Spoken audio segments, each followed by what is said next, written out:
Sound test, sound test.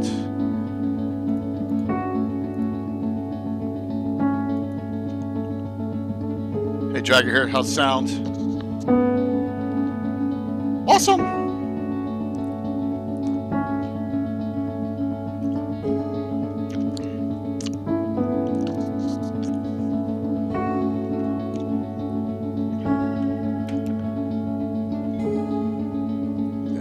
So I don't forget.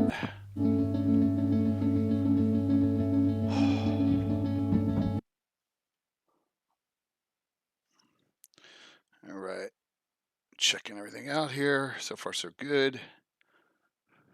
Yeah. Hi, welcome back to Gamescape 3D. It dumped to me with a bunch of picks, man. Just recently. It's going to be awesome. Peasant houses to show how easy these things are to paint. Here's the peasant house I have to paint today. It has been primered black. Okay, so we're all ready to go. So I got about 3 minutes into it so far. We got the base, we got the roof, and then we have a few smaller components. I have flatboards here for the loft, and then I got a little itty bitty window parts there, and then I have a hood for the flue up on the roof, and this could be resin printed or FDM printed. And then lastly, we have a little ragtag door to put on the front with a filament hinge. All right. In terms of prepping the models, sometimes these little holes where the filament's supposed to run through can get clogged up on your resin doors. Sometimes the resin will just settle in there when it's washing out and kind of harden. Sometimes with these doors, it might Hope just everyone be is well. So we're waiting for Anna off, and Ed to come on. Clean it out. If you do, you can use a drill bit. 5/64 is the size you need to clean out those holes. So if I have a door there, I might just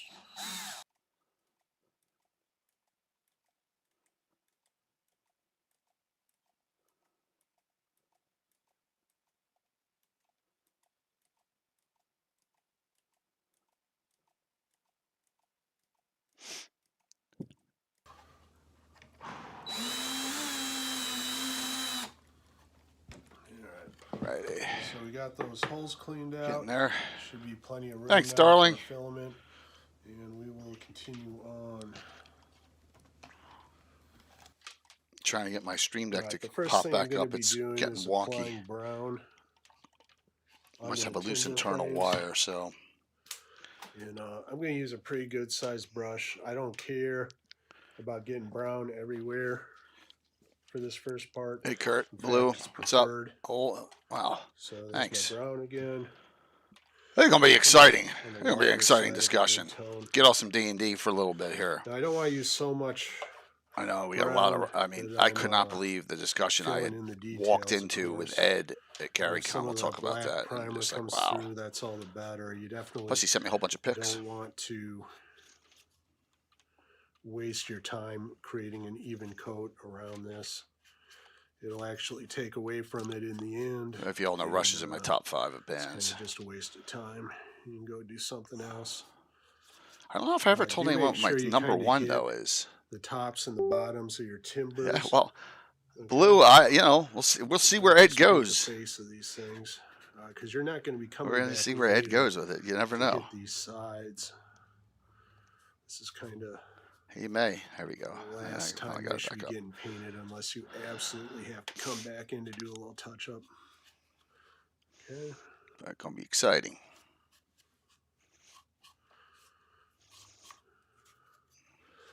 See, I'm just kind of going at it.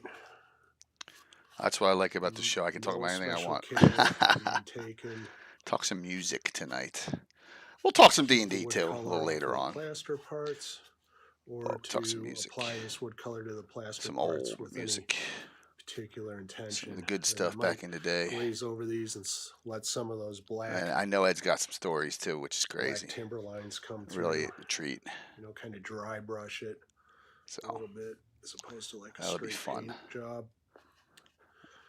And I might do it both ways. Sometimes I might saturate it a little bit. All right, 6:49.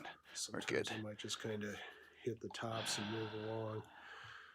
Variation is really the key. You want to paint badly differently. I'm going to be standing half the time and sitting half the time on my new retractable desk. So you want to avoid painting. Moving pictures. Awesome. Thanks for the hype. Nice. 76 months. You animal. A little bit of your shimmer in the end. Here comes Ed. Okay. And that cue means switch to Troller Games is Ed. Your repurposed freighter drifts through space. Gary Con Live coming in. Void. Hey, Gary Con Live. We got Ed Greenwood and Anna Meyer coming up with a really unbelievable discussion. Sit tight. Oh.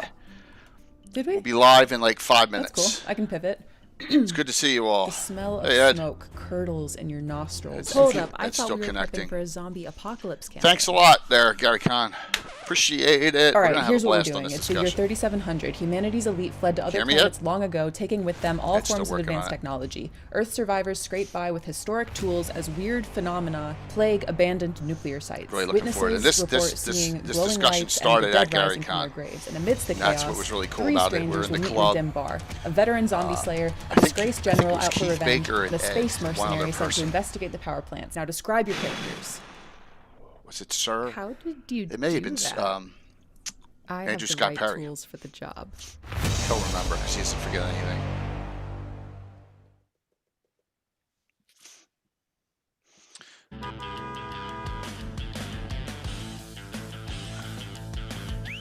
You know, I better check my audio to make sure it's correct for Ed. Yep, it's correct to connect to Ed. You guys can all hear me, correct? So we're good. By the way, it's 2 $25 gift certificates for Troller Games. All right, we already got a hype train going, so good, awesome. Beautiful. Hello. Hey, Anna. Ed's got some tech stuff he's working out. He'll be here in a second. Uh-oh. Yeah, he's okay. Okay, good. He's good. He's good. He's good. Munching away on yummy stuff. Awesome. Can you hear us, Ed? Can you hear me? Uh-oh. Uh-oh. Can you hear me? Not yet. Nope, not yet. Wahoo. There we go. Now we Hey. can hear you. There we go. I can hear you. Yep, we can hear you. Awesome. The dungeon imagine. There you go. Let's see here. Need to log into everything. Yes. Log in. Have some The fun. tree that endures Yep. has to bend. From stillness, the This is mad interesting. rage It's an episode I know screams. nothing about, but From countless will be voices, really the fun to castle listen to. takes shape. Uh-oh. Zagig will test the enduring. What's up, Dale? Canadian Those rock, come on. unlucky will never escape. Yeah. Well, What could possibly go wrong, like someone said. Yeah. Dale, I have your action figure, by the way, as a joke. I got yours and mine to show. Because, you know, those action figures are all over Facebook now. And I someone was making them. Was it Sam? Yeah. Yeah, I'll show them at the beginning. Yeah. So, that's pretty funny. Said 225 GCs for today. All right, here we go. We're gonna come. All right. Woo! I took an oxy before this. I see. I got a couple left still. I go back to the surgeon tomorrow, so. Just tell them I want more Oxycontin. I'm addicted. Yeah, it's to actually only Oxycontin. it's only codone, actually, unfortunately. Oh dear. Yeah, it's not the hardcore stuff. But I Yeah, can't. my wife had all the hardcore stuff, and it was amazing when she died how all the PSWs came out. I was like, do you still have any of these? Oh, really? Yeah. And I said, no, but I have a complete bar over there. Take a bottle with you. That's something for a future episode. Yes. Yeah. Yep. Anna, you can tell stories, can't you? No, I can sniff one out if I. That used to be my job. Not to tell the stories, but to sniff them out. Yep. Ah, okay. Yeah. To know if there was a story there to be Well, found. you see, I grew up completely innocent, so. Oh, there you go. Yeah. Yep. All right. Hopefully that's all Hey, how Jeremy. we grow up. It Hope you're cannot feeling change with age. Chris. Yeah. Thanks for the hype train, everyone.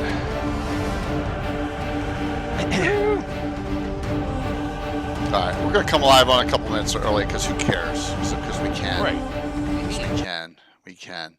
All right, we're here. As you can see, I'm standing because hey, what's up there, Michael? Standing works a lot better nowadays. I got Anna and I got Ed with me. I'm gonna tell the story on how this topic came up, which is really fun. But even more fun is this: they're doing all sorts of joke action figures all over the place. And I guess was it Samwise? Someone did these on Cannon Fire last night. So here's Ask Her, the Ursine champion, right? Yeah. So Well, that's some good use for AI. yes, and then there's even a better. Well, Lord Gazumba, the Kumquat King. So there you go. I thought they were. You should have those sold for real. That should be a line of action figures. I would buy them. Sam, they're awesome. Yeah. You would buy? Yeah. Okay. So Sam, we may need to do a line of action figures or something. But that's hysterical. So very nicely done, Sam. I just pulled those two off. Whenever it was Friday night, and I saw them. It was hysterical. You need a merch shop. I mean, can you see those along with the line of kumquat dildos? Oh my God, Ed. Yeah. Sure. Why not? But let's. 101 ways of using a kumquat. Oh my Yeah. God! Oh my gosh! Look, he's even got Oh We haven't even started yet. I know. We're here already, and it's. I'll keep this one up, Ed, because you said it's so beautiful as the background for this when I show stuff. The Lighthouse Reunion One Fight Weekend in Ontario, so in '82. But all right, so I think it was Tuesday night. I'm thinking it was Tuesday, and I was wondering about, and I go into the club, and I think you're sitting there, and with Keith Baker and Andrew Scott Perry. Yeah, I wasn't there, so I missed this. Right, That's Ed? why I want to be like the rest of you. I want to be here today. Yeah, and Ed's talking about music, and I had never heard Ed talk about music ever. And I could not believe the level. And he started talking about Rush, and Rush is one of my top 5 favorite bands of all time. I probably saw Rush 15 times in concert. Rush is good. Yeah, and Ed was just going on these stories, and I'm like, man, we got it. Thank you for the hype train, everyone. We got to do this in a discussion format. Now, the last half hour we'll do some D&D questions and answers. How's that sound for everyone? And if we run a little late, so be it, because we all want to have some fun with this. So, Ed, was that how did that topic come up at GaryCon? Do you remember? I don't remember. I think I came up behind somebody and said, because they were complaining about something, and I said into their ear, "Attention, all planets, the Solar Federation. Attention, all planets, the Solar Federation. We have assumed control. We have assumed nice. control." Nice. And they went, "Wow, Rush!" Yes. And World Run. And that's where it started. Okay. Yeah. I was thinking maybe it was post-tournament. Because Yes. the tournament ended Tuesday. They did the giving away Yeah. stuff Tuesday. So that's why Yeah. I think it was Andrew Scott Perry, Keith Baker, and you. That's what I think it was. And maybe Dave Walters was there too, if I recall. I came in on this conversation. I'm like, holy shit, I want to listen to this. And then it went on for like a half hour. And then I was like, Ed, we got to do this. We got to do this live. So, all right. You have a couple years on Anna and me. But you have some Not that many. unbelievable experiences that you would like to share. Starting like how did the fascination for music start? Oh boy. Okay. Let's go back to your childhood. Please. Okay. Yeah. So I'm born in '59. Mhm. Okay. I'm growing up in a musical household. My father and mother met because of music. Oh, okay. And so my grandmother on my maternal side actually had a radio show in Detroit. We're talking pre-depression, where she was a songstress. Okay. Detroit Radio City. I didn't know anything about this until afterwards, because by the time I knew her, she was this nice little old lady whose voice was gone. Right. So she would warble and embarrass the hell out of me, when we were in church and singing hymns. She'd be going, oh, because she couldn't do anything else anymore. Okay. But, and my mom died when I was 6, so I didn't really get to hear her sing. I don't remember. Okay. But my father shoved me and my sisters into all the church choirs. Okay. Mhm. And he later met my second mother in the Orpheus Choir, which was a professional choir in Canada, second only to the Mendelssohn Choir. The Mendelssohn Choir played with the Toronto Symphony Orchestra and performed at Massey Hall in downtown Toronto. And their soloists, the core of the group, were known as the Festival Singers of Canada. So I grew up with lots and lots of church music, and church music in the broadest sense, because we sang spirituals. My father sang Gilbert and Sullivan as well, everything. And we were all put through piano lessons. Of everybody in the family, I was the only one without perfect pitch. Okay. So I learned to sing by mimicry. I would listen to my father or somebody else, and just try and imitate the sounds. My voice is gone. I've had throat surgery, and when I had heart surgery, they cut through my diaphragm with a circular saw and ripped Oh. me open. So all of the singing stuff is gone. So I have to do all my work now if I'm singing with my throat, which means I can last about 4 minutes if I'm lucky. But my father recruited me for all the choirs because if you're a bass, as you get older, your vocal cords shorten and your voice rises from a bass into a baritone. Now, my father was a really accomplished singer, and he could keep everyone in the choir on key by popping into falsetto and singing soprano or alto or tenor, as necessary to drag people back on key. But he was losing his bottom register. So and my father's den was full of records as well as books. So he pulled out his Paul Robeson records. Paul Robeson getting down to the A below low C regularly. We are climbing Jacob's ladder. That sort of stuff. And he'd put it on and say, sing along with this, son. So because he wanted me to get the lower register. And then he could haul me off to church on Sundays to sing the low chords. So now we know why you are the way you are, Ed. Yeah, but yeah. And there we go. Like all teenagers, I'm rebelling against my parents. Mhm. And rebelling against my parents means I'm getting an interest in music that they don't like or that they don't play. Acid jazz. There wasn't acid jazz then, but what came to be called acid jazz, and all my father's comedy albums and rock. And I get to high school, and my high school rock band is Rush. The first iteration of Rush. Okay, so let's see. The original founding member of Rush is Alex Lifeson. Right. He would call himself Yugoslavian, but he had a Serb last name. Zvojnik. I'm gonna butcher its pronunciation. Zvojnik, but it means son of life. Okay. Which is where he got Lifeson from.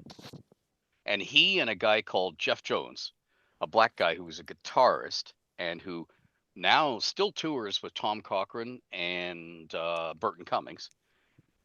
They formed, I think it was called The Projection or something like that. And then he left and Geddy Lee replaced him, along with John Rutsey, the original drummer. Okay. This is before Neil Peart. So you were going to high school with Alex? Yeah. Okay. He went to okay, there was a small group of allied high schools in North York. Right. and they toured. Everybody toured, both the rock bands, the football teams, the volleyball team, all that stuff. Earl Haig, George S. Henry, Victoria Park Secondary, Don Mills Secondary, where I went. Um, Nice. the one I can't remember that was the name of, which was York Mills Collegiate Institute. That's what his name, and where they were at Northern, which is over at Finch and Dufferin. And they had the auto shop, as in when you took shop class at all of our, you couldn't actually work on your car. You could at Northern because they had mechanics pits and the whole thing. And because of that, they would rotate and share stuff. And one of the things they shared was the rock bands would tour. Nice. Tour 2 or 3 miles across North York. So yeah, they were our rock band. And of course, it also meant I gave up all dreams of being a rock musician because I was trying to play bass because it only had 4 strings, not 5. So maybe I could master it. Now, yeah. And then Getty just walks past me going, I go, forget it. Yeah. But I happened to be born and growing up in Toronto at the right time. We had everything. Yeah. Yorkville coffee houses. I paid, get this, folks, I paid 60 cents to hear Joni Mitchell in concert. And guess what? I was really only paying 20 cents because the cover charge of 60 cents got me a coffee in the coffee house, which normally costs 40 cents. So I was really only paying 20 cents for Joni. And that's the Purple Onion. Yeah, you've got the outside of it up there. Yeah. Do you have the one of the inside so we can Yeah. see just how? So here, let me bring these up here. I'll widen these up on pictures. There. That's how big it is here, inside. Let me.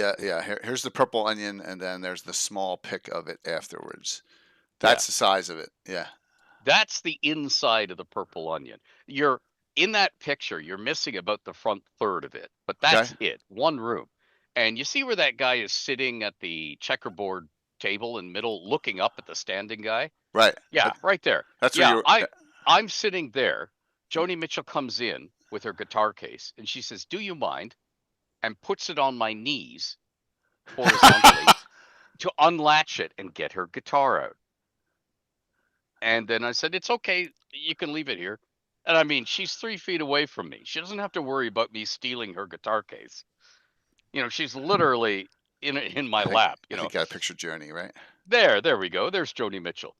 At the time, the most beautiful woman in Canadian folk rock, and at the time, there were hilarious stories of who she's sleeping with this week, because all the rock musicians wanted to sleep with Joni. Right. And I remember one night some guy was drunk and rather abusive, and she fled from her hotel room where she was sleeping with the guy into Buffy St. Marie's hotel room. And Buffy just, pointed her to the bed, slammed and locked the door. And in the morning, a rock reporter Richie York, was trying to get a story about this, Joni swings to the other team sort of thing, published in the Toronto paper, and the editor wouldn't print it. Right. Yes, lesbianism goes on. No, we don't write about it. Officially, it doesn't exist. So we're in that weird time where everything goes, but it's a 68 to 70. Yeah. Yeah. And I was going, I remember the Beatles touring. You couldn't hear a single note because of all the screaming women. And there was a constant procession of limp bodies, woman who'd fainted, being handed out in a long fireman's line to the waiting ambulances. It was just a zoo. And so what, are you 17? Well, okay, I'm born in 59. So I'm growing up through all of this. 18, 19. Yeah. Yeah, wow. And my wife, who is 25 years older than me, not my wife yet then, but I'm my steady girl, was into jazz. So I was widening my horizons there. But I was like, my first love was prog rock, so Genesis and so on. But bands who played prog rock, with the exception of a Montreal band called Mahogany Rush, who are almost completely forgotten because of Rush. You know, they were about the only prog rock band within reach. The rest of the time, it was all what we would call rock and roll, and everybody toured, like Blood, Sweat, and Tears for out of Chicago, toured up through Toronto. A lot of the black musicians who couldn't play in the segregated South and make money, they could play, but they couldn't make money. They weren't allowed into non-segregated venues. In other words, big enough to make money. You were playing black dance clubs only. Um, but you could tour freely up in Canada, and the big draw was the big cities. Montreal, there was a bit of a language barrier, so your easy Toronto. big city was Toronto. Yeah, so everybody came to Toronto, and there are bands like Lighthouse, Guess Who, Guess Who later becoming Bachman Turner Overdrive, or some of its elements becoming Bachman, and April Wine was the big touring group. The band was bigger in the States because Right. of backing Dylan than they were in But they're Canada. all but Levon Helm. They were all Canadian, right? Yeah, they're all Canadian. Except for yeah, the drummer who was with Ronnie Hawkins. He came with. that's Yeah. right. And Yeah. that's the other thing. Ronnie Hawkins and the Hawks loved Toronto and came up here all the time. And let's see, it's Massey Hall, our little venue in Toronto, that hosted. I'm just going to look it up here. I have it because I don't have in my mind the date. Yeah, 1995. Ronnie Hawkins had his 60th birthday bash at a concert at Massey Hall, and they turned it into a rock album called Let It Rock. And that concert, Hawkins, Carl Perkins, Jerry Lee Lewis, Larry Gowan, Jeff Healey sat in on the guitar for most of the, Toronto was this big melting pot. When Lighthouse had their first concert at the Rock Pile, guess who introduced them? Duke Ellington. Wow. Okay. That's the sort of place Toronto was. And it was also affordable for a kid like me. You could actually afford to attend things. And the other thing about Toronto is you could bump into these people during the day because there were two big record stores downtown, Sam the Record Man and A&A's. A&A's was a chain, but they put their flagship location 2 doors away from Sam the Record Man because of Sam the Record Man. Everybody went in there to shop. So you'd be in there shopping in this grotty old 5-story thing full of vinyl records. And you're looking at the back and you're going, that's Alice Cooper. Right. And he's there. Oh, yeah. He's just shopping. He's buying records like you are, Cool. And occasionally one of these guys, and for me, it was one of the guys from Aerosmith, couldn't find something. And he goes, hey, where do you think they keep I think he was after Harry Nielsen or something like that. I can't remember now. And I just pointed, they're right over there in that rack. Oh, thanks, guy. And so you're, it was like growing up in heaven, but you didn't know it. Mm-hmm. You didn't appreciate it. But the Toronto became a major stopping point on the tour. So everybody toured there. If you were Golden Earring out of Scandinavia, you thought, okay, where can we play? Well, you played your way across southern UK, and then you jumped to Toronto, and then you jumped to New York or Chicago from Toronto. But I mean, so we got everybody. And the Stones, the Rolling Stones, loved Toronto. They would come to Toronto to studios in Scarborough in our East End and record tracks for an album. And when they were satisfied they had enough for an album, they would play all the small Toronto clubs, just like a bar band, to warm up for their live tour.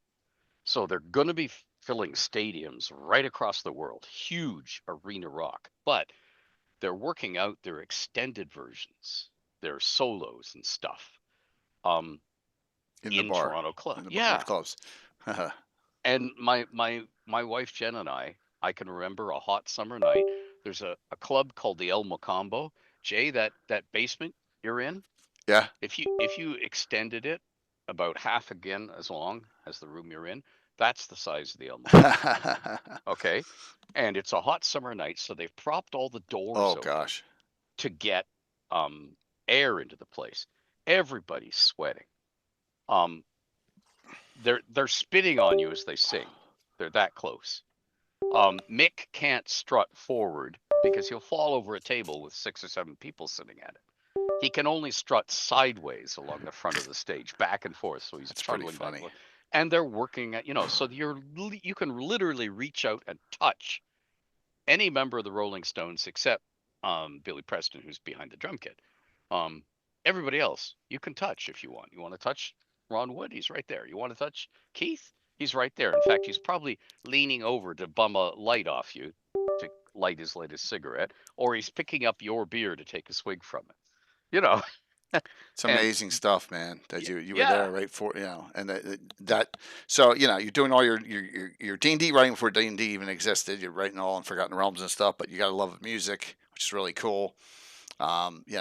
So what like where like those Canadian bands, like, did you have your favorites? I'm assuming Rush and but like it sounds like it was April Wine and Rush and the Guess Who and like the Guess Who, yeah, and I think we considered that the best bands were April Wine because they toured tirelessly right. and had a full run of. And I mean, if you just okay, April Wine is still touring right now, but all of the original members are dead. Okay, Oh, I didn't know that. literally dead. Okay, so um, if you go back into the day and you listen to Bad Side of the Moon, which is a Elton John, Bernie Taupin tune, okay, or Lady Run, Lady Hide, or those sort of classics from then, Weeping Willow, Rock and Roll is a Vicious Game, I Wouldn't Want to Lose Your Love, all these things, they were sort of like classics of the time. But then if you go out on YouTube and you put on Say Hello, it's like, holy crap. Not only is this a cool song, it's really hard to play. The drummer is playing in 4/4 time, and the band is playing in a different time signature over top of him. That's really hard to do and keep it going on stage. And, so they were really good, really tight bands because they toured all the time. Then there were other bands that were just like gifted. The band Lighthouse was a sort of super group. And they sort of came together, and although they hadn't toured before, they just played as if they always had. It's like they look across the stage at this guy who's a stranger, and he comes in on time, and you riff around him like he's an old friend, and it was fascinating for us to watch. And also, Lighthouse was a big band, and it used horns, like big band Oh type wow. horns, as well as everything else. And Skip Prokop, who was one of the founders and the drummer, was such a nice guy. Billy Bob Thornton, the actor, was one of their roadies, and he tells a story. He's still blown away by the fact that he was just a roadie, and Skip let him play his drum kit. It was like, wow, nobody ever let their roadies do that. But he did. That's funny. I worked with the they started getting top radio hits because you had to have radio hits in those days. When they got a guy called Bob McBride to join them as their singer, and I briefly worked with Bob McBride's son when I was working at the Don Mills Library. He became a page at the Don Mills Library. So I mean, it's a very small internet scene, but yeah, it would be Guess Who with Randy Bachman and Burton Cummings as the leads touring, and they were the cream of the crop. Lighthouse is the sort of super group that formed, and April Wine is the touring standard. Rush they were nobodies then, Yeah. but we loved Rush because there was so much Tolkien like fantasy on it. Like Yeah. by the second album, Fly By Night, you've got Baitor and the Snow Dog. You've Yeah, got great a song song. called, you've got Rivendell. You've got great songs like In the End, but you've also got fantasy songs. And by the next album, Caress of Steel, when you have the dark and forbidding realm of Willowdale. Well, Willowdale was the local name for the neighborhood where their high school was located. Okay? Hey, well, you got Walworth County Yeah, in yeah, Wisconsin, so which is on the on the Greyhawk. So yeah, yeah, yeah. so yeah, I remember Bytor and the Snow Dog. Steve, my buddy Steve, and I went to the 35th anniversary tour for Rush, and I don't think I ever heard it in concert. And Alex Lifeson's like, we never get to, he's joking on stage. We never get to play where I want to play. We always play the same songs, and they played a whole bunch of songs he wanted to play, and that was one of them. So Yes. yeah, it was awesome. Yeah, really cool. Yeah, I can still remember my father walking into the room, the den, and I have Bytor and the Snow Dog on it, and he goes, "What the heck is that?" Because if they're in the middle of an extended solo where they're going doo doo doo doo doo doo in a call and response back and forth, and it's switching from speaker to speaker, and I looked at him and said, "Dad, welcome to real music." Oh my gosh, did you really say that? Wow. Yep. And my father goes, "Son, you and I are gonna have to have a talk." But that talk This guy good. ended amicably 2 years later when Queen's album News of the World came out, and there's a cut on it that is very jazzy. And I also brought the Edgar Winter Group album with the cut Easy Street on it, which is a jazz standard that they've just rocked up. And I put both of those on, and my father stood there with his head cocked to one side, and he said, "It's really good playing. What is that?" So I showed him the album covers. He says, "Okay, I'm going to confiscate these now, son." And I said, "What?" And he goes, "They'll be here on top of the piano in private place. You can play them whenever you want. But I Nice. want to be able to find them." What instruments did you play? What instruments did you play? I played rock bass badly, piano even more badly, recorder, because every kid who went to school had to play the plastic recorder. Oh, really? Oh yeah.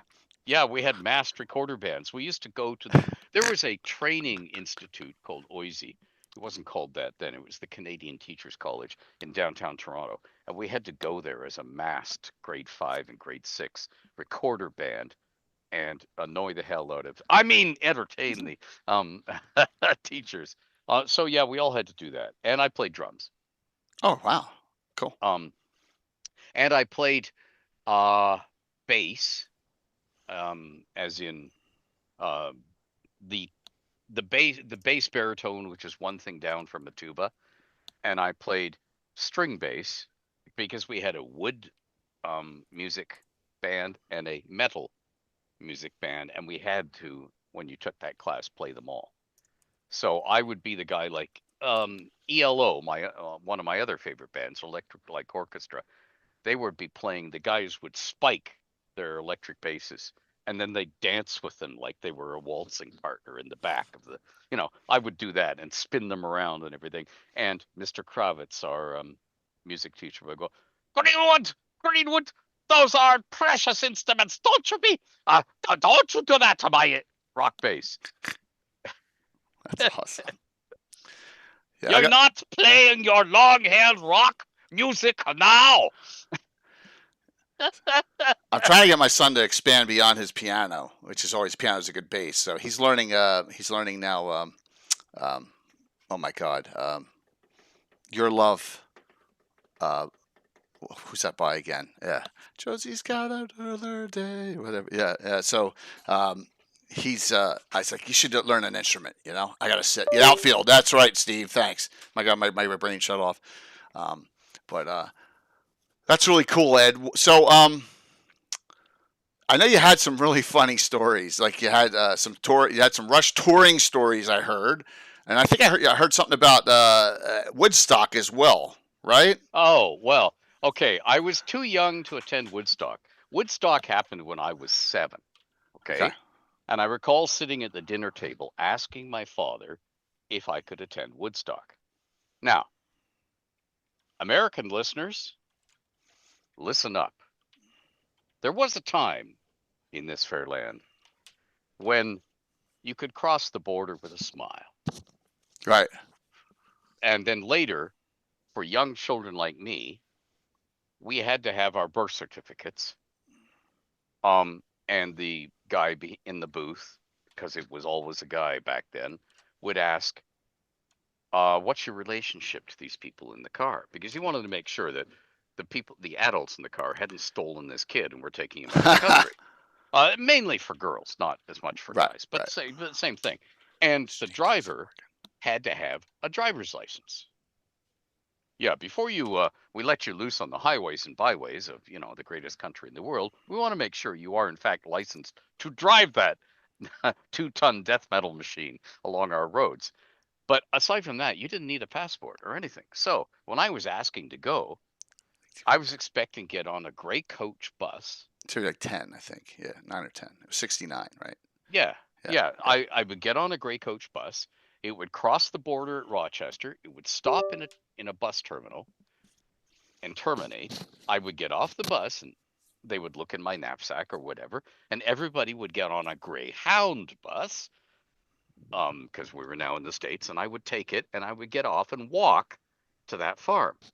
And my father said, son, you realize that all you're going to be doing is spending a miserable weekend getting rained on, standing in mud and other people's feces in a field in the middle of nowhere.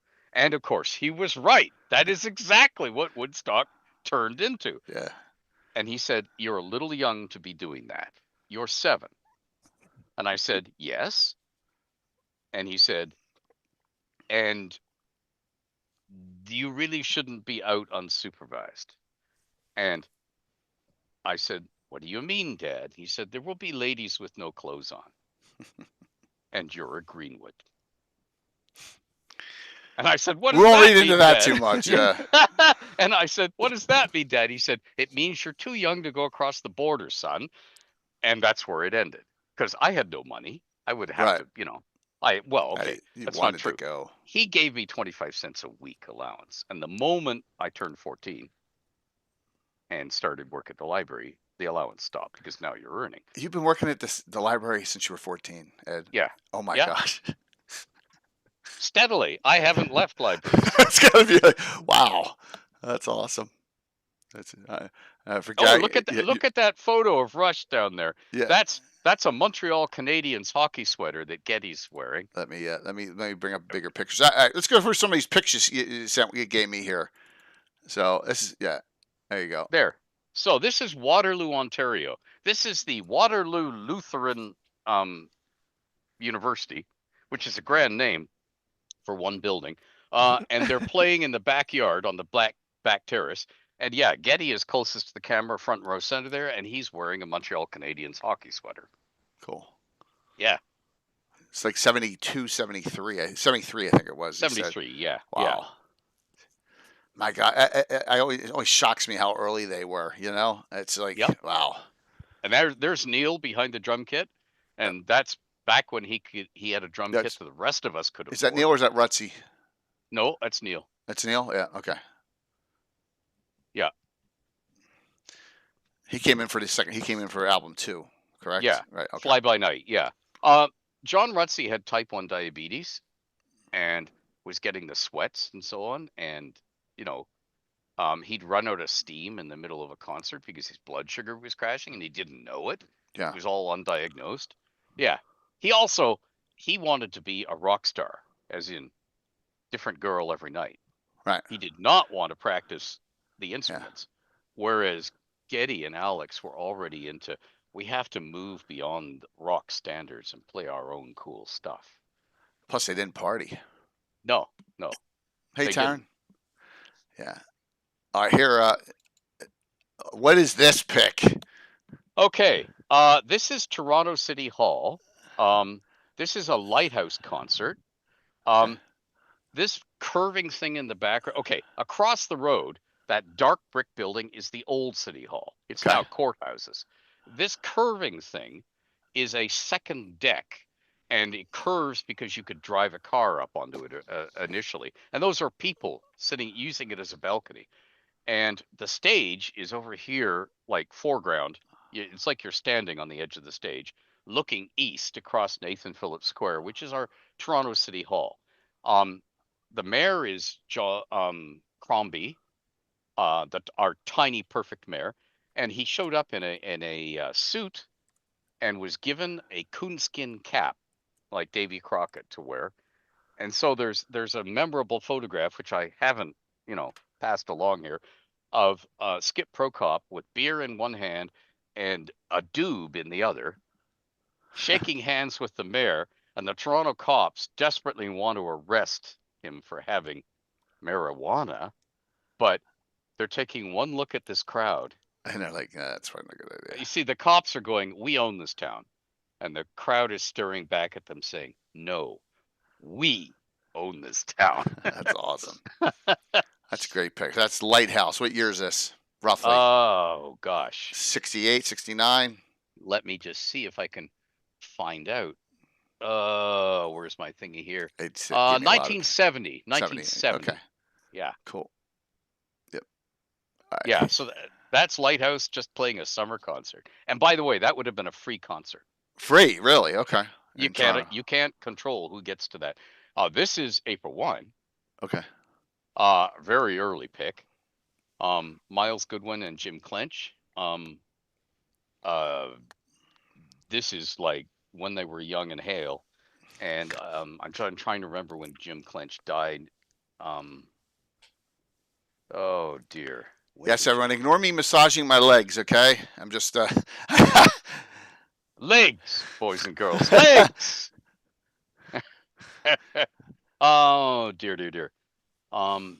it's okay. It's all right. We don't need to know all the details. We got a ton of great picks here. Really some cool stuff.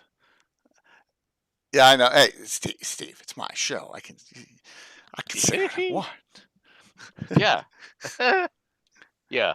But April Wine was the title. Oh, there's Dan Hill. He's playing the Riverboat. The Riverboat was the club in Yorkville that hung on the longest, long after all the rest of them had closed. Because you can't make much money off coffee. And you can't make much money off a venue that is too small to sell enough tickets to cover your costs. Right. But this is Dan Hill just starting out. And Bernie Fiedler, who owns the Riverboat, is the other guy in the pick, and he's in several of the other picks here because, hey, he wanted his picture taken with the musicians, so that's why they took the picture. Cool. Nice pick. All right, let me go back here. We go back to, and this looks like, Okay, so we are in the Riverboat. This is inside Gordon Lightfoot. Gordon Lightfoot talking with Harry Belafonte. Wow. Yeah. Because Harry Belafonte had come to hear Gordon Lightfoot perform. That's cool. And I'm trying to remember who the lady is in the right. She is a singer, but she's not well known. She was one of the singers, like part of a group. Joan Baez was there that night, but don't have a photo of her. She used to perform regular, American, not Canadian, but right, but part of the performance circuit. That's amazing. I didn't realize that was Gordon Lightfoot. I thought that was Harry Belafonte, but I didn't realize that was. Let's see, we did the Joni Mitchell pick. Here we go. There's not a Riverboat pick. This is the last concert ever given at the Riverboat. The owner, Bernie Fiedler's on the right, and Murray McLaughlin, who is a Canadian rock standard, is the guy on the left. Okay. And what, he closed it after that, or? Yeah, it closed down. Oh, he couldn't make rent anymore. Yorkville was getting tarted up, and he was being priced. It's just the same way that all the parking lots and gas stations have vanished from downtown American cities. The real estate is too valuable for that use. Mm-hmm. Right. Even though you'd really like to be able to park your car and you'd really like to be able to put gas in it, market forces and all that. So Valmoka, that's a lot, but I think Rocinante has you. I bet you he's been to 25 on concerts on Rush, but yeah, I think I've only been to 15. So I'm a I got you all beat, but I'm cheating. Yeah, because you're going to the small venue stuff, which is awesome, right? Yeah. All over. Oh, Neil Young. Oh, that's Neil Young? Oh my gosh. He's playing the Riverboat, and this is the year before He goes to the United States and joins. Crosby, Stills, and Nash. Yeah. I would Yeah. have never known that was Neil Young. Look My at that gosh. haircut. He Okay, was now, younger then. Yeah. Yeah, yeah. yeah. Now, Neil Young and Randy Bachman grew up in Winnipeg in Manitoba. Okay. So he's touring when he's here in Toronto. Damn. I said, and this thing's like a little box that they're, Yeah. it's so small, man. Yeah. Yeah. I think the closest that we ever got to someone was, and Steve would say it was Delaware, right? Newark, Delaware, University of Delaware campus. They was at Stone Balloon, and Joe Walsh was like 5 feet away. I think that's the closest we've ever. Yeah. Yeah. So, all right. Let's see here. This one, this is a Rush picture. I think comes from Getty's book, right? I think so. This is okay. This is their touring van. So we are now talking fourth album ish, fourth or fifth. It could be anywhere in there. And they are parked somewhere on the road. Look at the cars in the background. Yeah. And Neil's at the wheel of the van, although they're not. They're parked. They're not moving, and they're listening. Or Getty's listening. He's got half of a headphone clapped to his earphones, clapped to his head, but they're all listening to a cut. How long did they tour Kiss? Was that 2 albums? I know, like during Caress of Steel they did, and like what Gene Simmons said, I don't get it, right? Yeah, yeah, yeah. Because They opened for him. Yeah. Because Rush was symphonic, and Gene Simmons couldn't understand how you could have any hits without a repeating, pounding chorus, and and Rush was just doing different things than Kiss was doing. Yeah. Which makes them the perfect opening act, because they're complementary, not competing. Yeah. Just as in the same way when I saw Genesis at Exhibition Place in Toronto, the opening band was Brand X, which was Phil Collins' jazz band. And then Max Webster, who was a Canadian hard rock band, played next. And then we waited for Genesis, and Genesis played as the sun set and on into the night. You see, you're not competing. It's 3 complementary acts, so you join their audiences rather than so you get bigger audience for everybody else. And then everybody gets exposed to other music, and maybe they'll like it, maybe they'll not. And in those days, you couldn't leave the concert venue without passing table after table where they were selling the albums. Mm-hmm. And I attended that Genesis concert. My friend Andrew and I, we'd both gotten rucksacks at an army surplus store. Heavy duty rucksacks, which you could cram albums into. A whole brick of about 10 albums would just fit in a rucksack. So that's what we were doing. Nice. And I could still remember a cop saying, "What's in there, son? It looks suspiciously empty." And I said, "That's because I haven't bought the albums yet. I'm waiting till the concert's over." And he goes, "Thank you for supporting Toronto's economy." Awesome. Kind Canadians. Yeah. Yeah. Mm-hmm. All right. Massey Hall. Yes. Massey Hall is where Canadian rock royalty played before they got really big. Because if you were really big, you played the Exhibition Place. Slightly smaller, you played what they called the Concert Bowl at Maple Leaf Gardens, where the hockey rink, the venerable centuries-old hockey rink that the Maple Leafs played at. They put a curtain at one end of it, and one end of it became backstage, and you played to the other 3/4 of it, and that was the Concert Bowl. Now, if you were a symphony orchestra or a choir or anything of that sort, you played Massey Hall. And this is Massey Hall in downtown Toronto, and I sang there on several occasions because again, my father, it was an Orpheus thing, but my father would grab me to get a bass for one night, and it had no backstage. You see those fire escape things there in the front? In the front, yeah. Yeah, if you go to the back, you have the same thing. So if you needed to get from stage right to stage left, there was no back. You went outside in winter, and you clawed your way along an icy fire escape, past all the musicians and singers who were smoking, because they weren't allowed to smoke inside the building. You clawed your way to the other side of the building so you could come on stage left. Oh, that's cool. Yeah, and Massey Hall has now been completely remodeled. When I sang there, and when I went to see Gordon Lightfoot gave concerts annually, Rush gave concerts annually, the plaster was cracked and falling. And above your head, there were these huge wire cages bolted to the ceiling. Because whenever a rock band hit some chords, plaster would fall on the heads of everybody in the auditorium.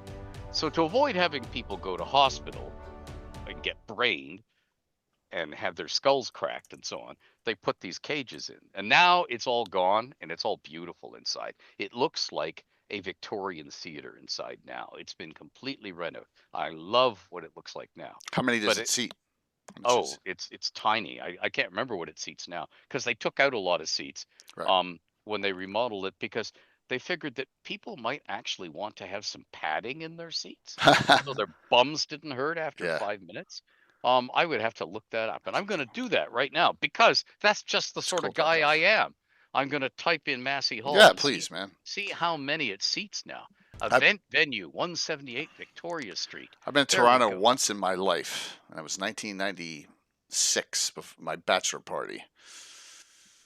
Oh boy, seating map. We went to the Wow. Hockey Hall of Fame, though. We didn't go to Massey Hall. Ah, yes. Okay. So, wow. It doesn't tell me. They don't want to tell me. Okay. Let's see if I can go to That's the interesting, though. Wikipedia and find out because the main site just wants me to pick tickets somewhere, you know. Opened in 1894. Originally designed to seat 3,500 patrons. When they reduced it to 2,765 when in 1933, and the current seating capacity of the main hall, 2,500. yep, 2,550. Yep, There you go. That's Yeah. not bad. that's not bad. No, We got It's small st- theaters like that in Philly. yeah, You know. but you notice there is no parking, none No, I mean, whatsoever. When I sang there were parking for 6 cars down that street at the end there. That little gap between it and the next building, there's a street called Victoria. And in fact, they call that the address. Victoria Street is the alleyway that runs north-south. It's cool. Yeah. No, it's a great story. Let's see what we got. A couple more here. Let's see what we got. Which ones did I show? We already showed the Onion one. Oh, one little thing to fill in. Please, please. Do you remember the band, backup band for Bob Dylan, Levon Helm, Yeah, the Garth band. Hudson? Absolutely. Yeah, okay. So one of their first big albums was called Music from Big Pink. Well, Big Pink was a house, a clapboard farmhouse outside Hamilton, Ontario, that Oh, that's some a good guy story. Yeah. had painted pink because Yeah. he could get the pink paint for cheap. And they all lived in it as a sort of frat house, as a sort of 60s. You shared a house together. And so, the weed was being smoked in one room, the orgy was going on in another room. People were throwing pizza or spaghetti. And that was in and Hamilton? meatball. Yeah, Hamilton, Ontario. Yeah. So, I know they had a recording studio, and I'm not sure where that was too, but I'm assuming they had recording there and all the other, mix, because I know Yep. they spent a lot of time in Toronto. Yeah. I- They recorded a lot of music. It's called Music from Oh, Big that's Pink right. because they Cool. recorded recorded there too, in the basement. The acoustics were best in the basement, if the furnace didn't turn on. Hey. So they had to turn the furnace off, the oil furnace, when they were recording. Otherwise, it would go in the middle of their recording session every time. Yeah, I don't know why I've been getting into them lately. I know they're all dead now. Even the last one, the musical genius guy, Bill, whatever. Robbie Robertson. Well, Robbie died a year and a half ago, Yeah. and then Bill, the guy in the Oh, yeah. background who did all the crazy Yeah. stuff with the music, he just died, and Yeah. that was the last one. But I've been kind of Now there's one Getting into it. song of theirs I learned to play, and I'm trying to remember what it's called. It's because I loved it has this chord that repeats all the way through it, and I'm it's not the weight, here. is it? No, it's one of their lesser. It's not a big hit. Chest Fever. Okay. Have a listen to Chest Fever because it's got this um chord that goes dun dun, dun throughout the whole. So everybody's scatting all over the place and singing, and this repeating chord just sort of pushes its way through the melody over and over again, and I just love that. So that was one of the ones I learned to play. But Taryn, we can't forget the number one legend from Hamilton is Dean Youngblood of the Hamilton Mustangs. Come on, young. What a great movie. I think it was 86 or 87 that came out. So, all right. What a what a fun movie that was. So Rush. Let's talk some Rush here. Like the evolution. Like you started at high school, right? Mm-hmm. Started in high school, and then how'd the following go? Like you every time you got an opportunity to see them somewhere play, like, oh, they're playing here out in this field, I'm gonna go. Like tell me a little bit of the. Oh, okay. Now when they first started, it was just like, yeah, they're just the band, you know. There's no excitement because they're playing Working Man, they're playing King Crimson's 20th Century Schizoid Man, stuff like that.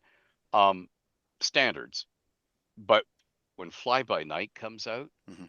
with that owl on the cover, and we go, "What's this?" We buy it, and then you pull it open, and the paper sleeve for the album it's all in blue and white, and it's got photographs of Hearns, their roadie Howard Hearns Ungerlever, and their mixing boards and stuff, and we were just like, peer at this and go, "This is cool," and then you Really? put the album on, and it's like, "Oh wow, this isn't headbanger music anymore. This is, hey, this is like Tolkien meets rock and roll. Yes, yes, yes." So that's when it started. That's when okay, now we have to go to their concerts.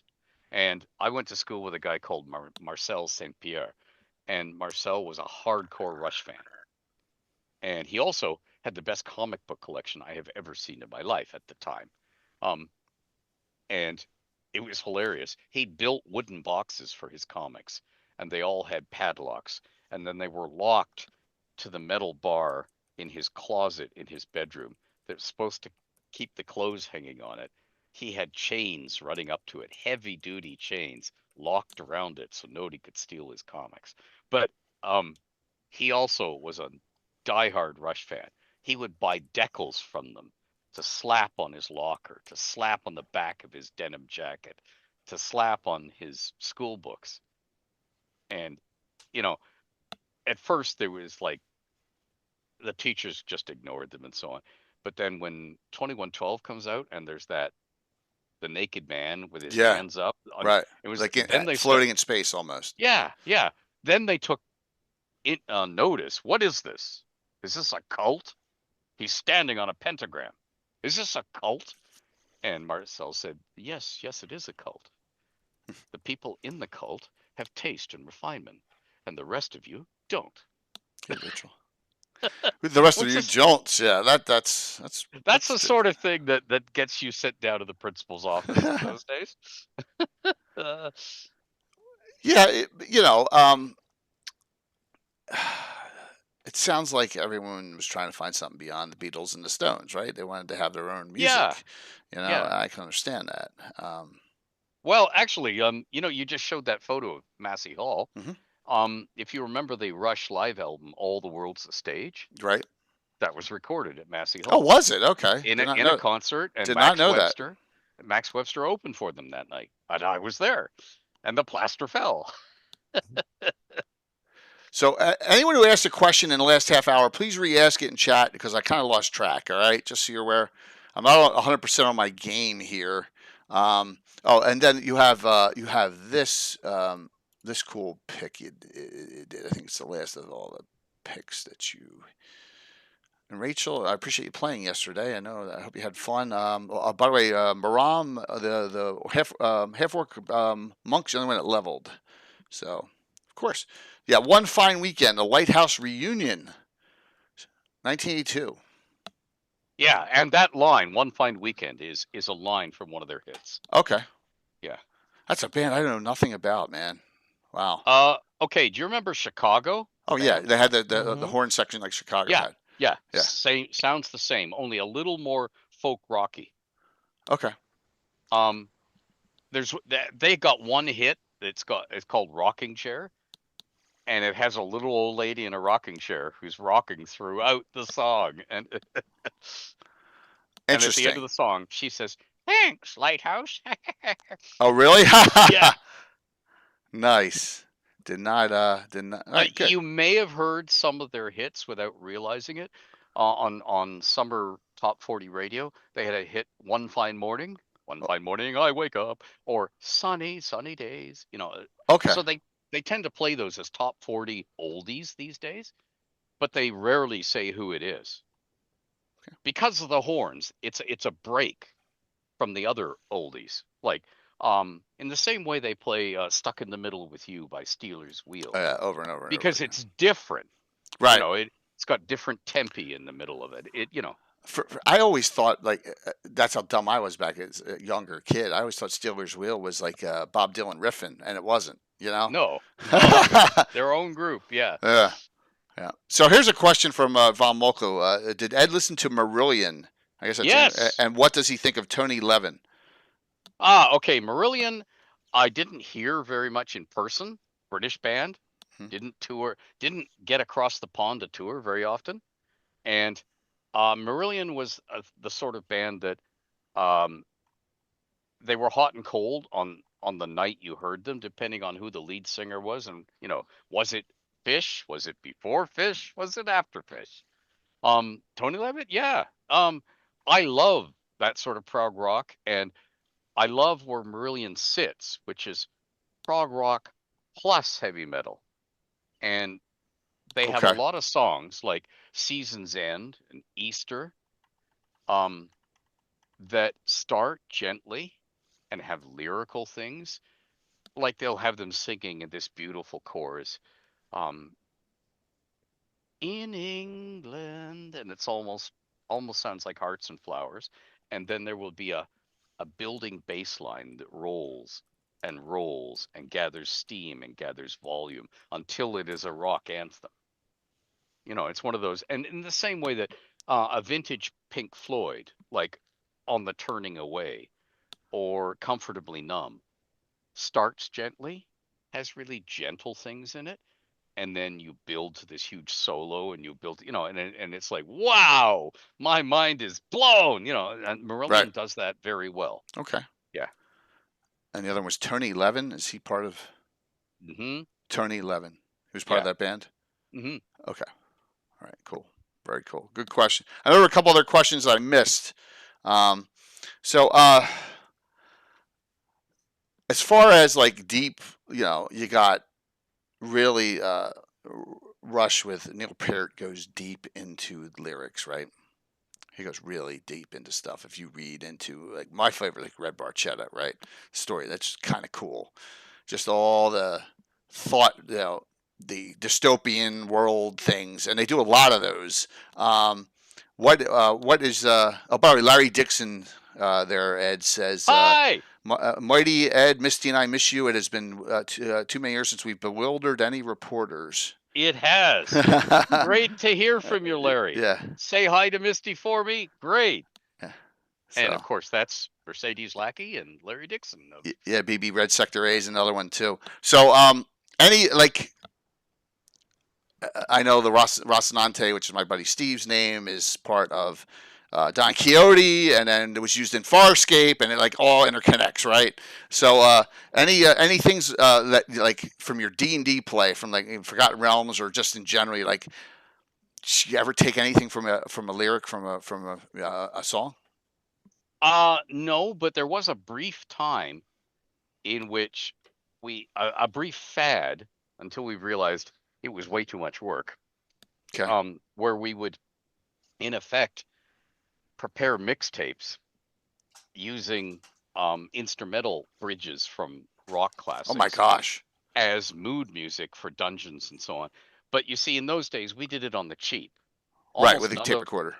Yeah, yeah. And you had Sony Yeah. tape decks, and you'd have 5 Sony tape decks, each with a cassette tape in it, cued right to the beginning of the piece of music you wanted, because you didn't usually have a mixing board in your basement.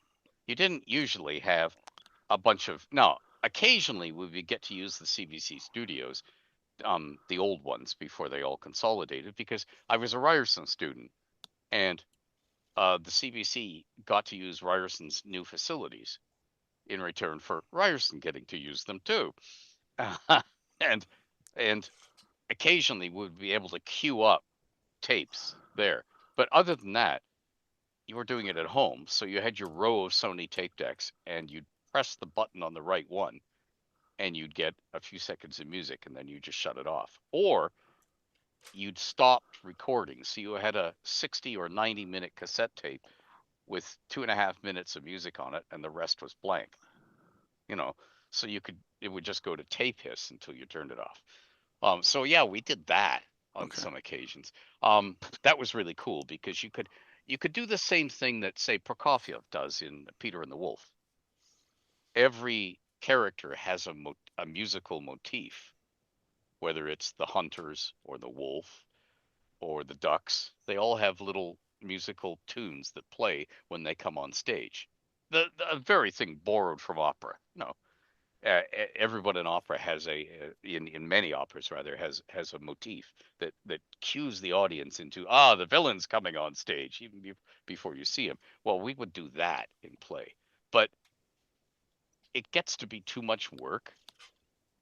The novelty of doing that wears off, and if you're playing with the same people, the same characters, you're playing theater of the mind anyway, so you just pop into it. Right. You don't need the music anymore. You've got the. Yeah. I was just curious if you stole a line from Trees or something. You know what I mean? No. What we were too busy stealing lines from Monty Python. Okay, well there you go. That's where you went. Yeah, that's the early Goon Show. Yeah. Yeah. And Okay. And Danny Kaye, the court jester. You have a visitor. Yes. Yep. The vessel with the pestle and the brew that is true. You would borrow stuff from Danny Kaye and other Hollywood movies. We borrow stuff from The Wizard of Oz. Right. That's what I was thinking. I was just wondering if a lot of, because I know you get if everyone does anyone know what my favorite band is? Anyone? I mean, Rush is like in the top 5. Anyone in chat? You'll be shocked. Some of you won't. So, Chilliwack, Diesel and Chilliwack. That's funny, Larry Dix. So as we're waiting on the answer to that, Larry said that he did. They did a. Misty and I had stories in 2113, the Rush Sci-Fi Anthology. I did not know that. Yes. The anthology. Yeah. Just before the end, the last tour. Yeah. Okay, did not know that. Wow. There's a steampunk. I have it in the house here. It's not in this room. It's downstairs. Okay. Somewhere. Yeah. Oh gosh, I'd forgotten about that. Yeah. Yeah, they had a steampunk tour ish, a steampunk-ish tour. Yeah. Oh, that's cool. Now the answer is a little more. No, I like Hendrix, but the answer is Zepp. I'm a Led Zeppelin guy. Ah. All right. Okay. And we know. Okay. All right. Did you get the water bottle?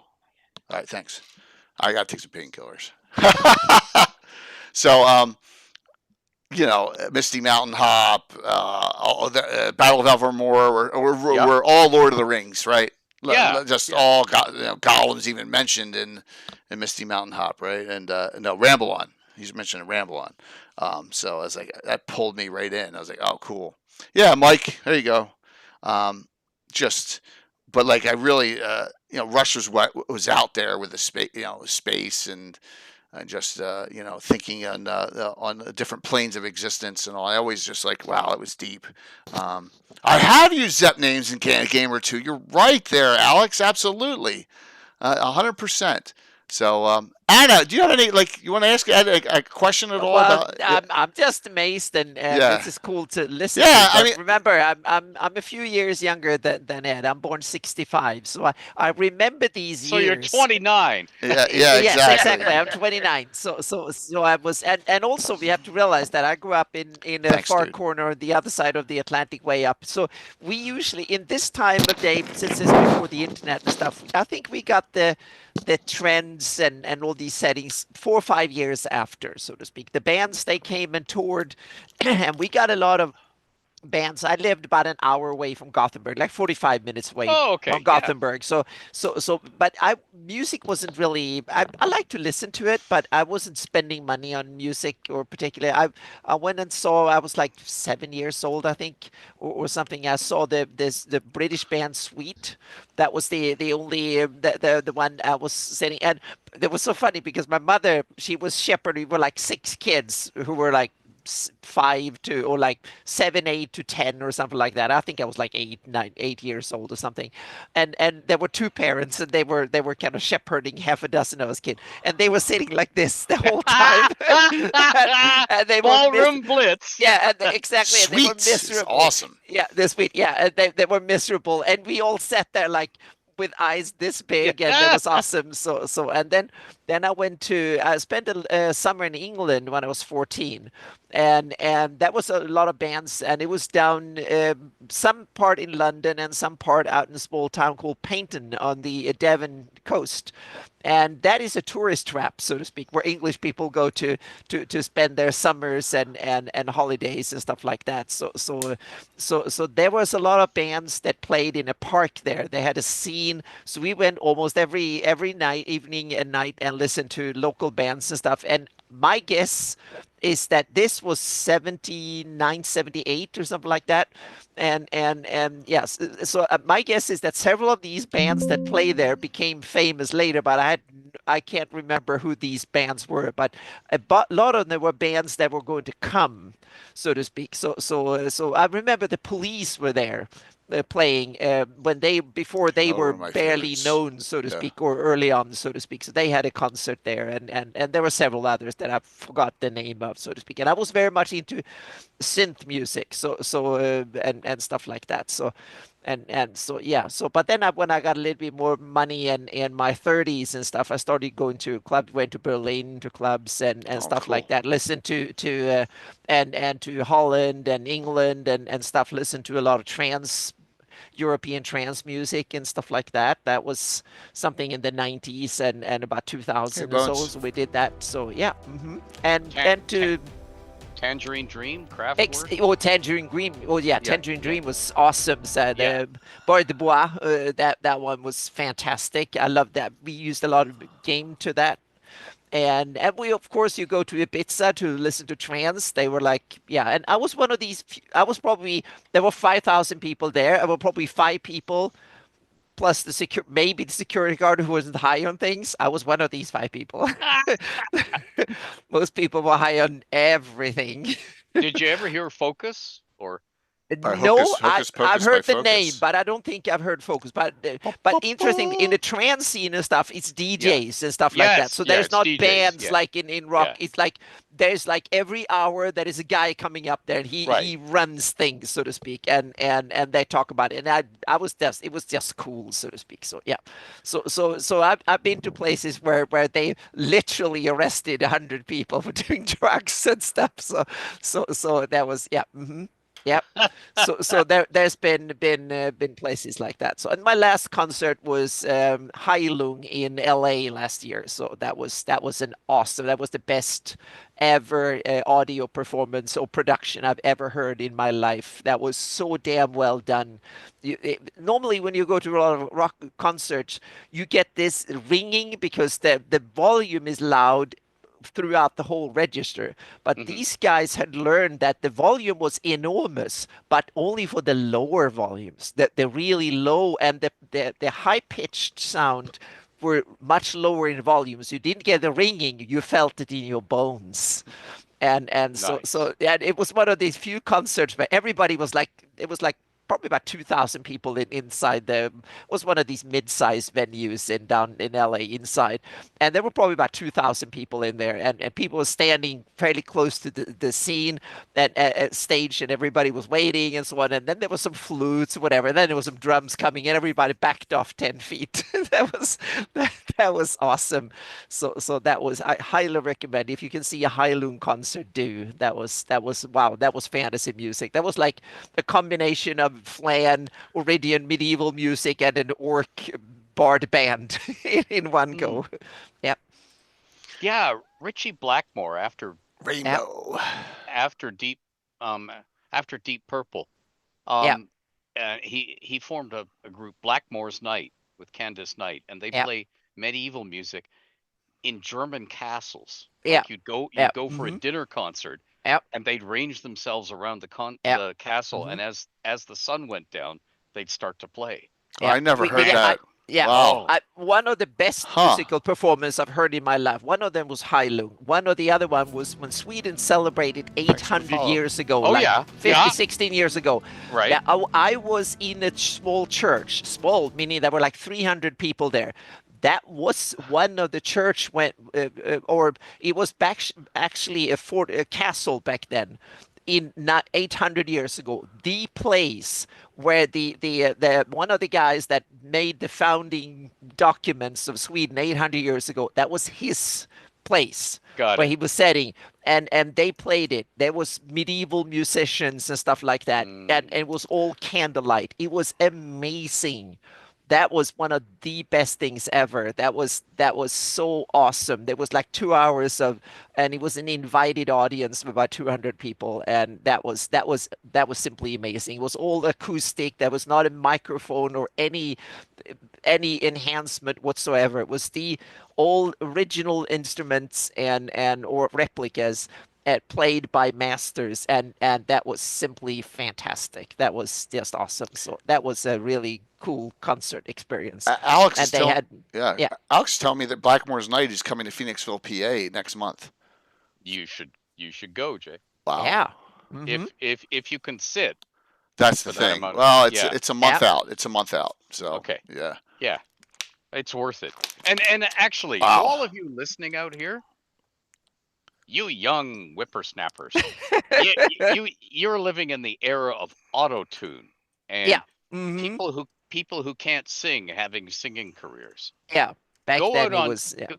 Go out on YouTube, find the old Andy Williams live TV show clip of the Righteous Brothers. It's only one of them, but the Righteous Brothers singing Unchained Melody, and he does it all on his own, surrounded by the audience, and his mum is in the audience, and he's got a cold, and he just sings it off the top of his head, vocal gymnastics and everything perfectly. And you think, now that sort of talent, that there were giants on the earth in those days, sort of thing.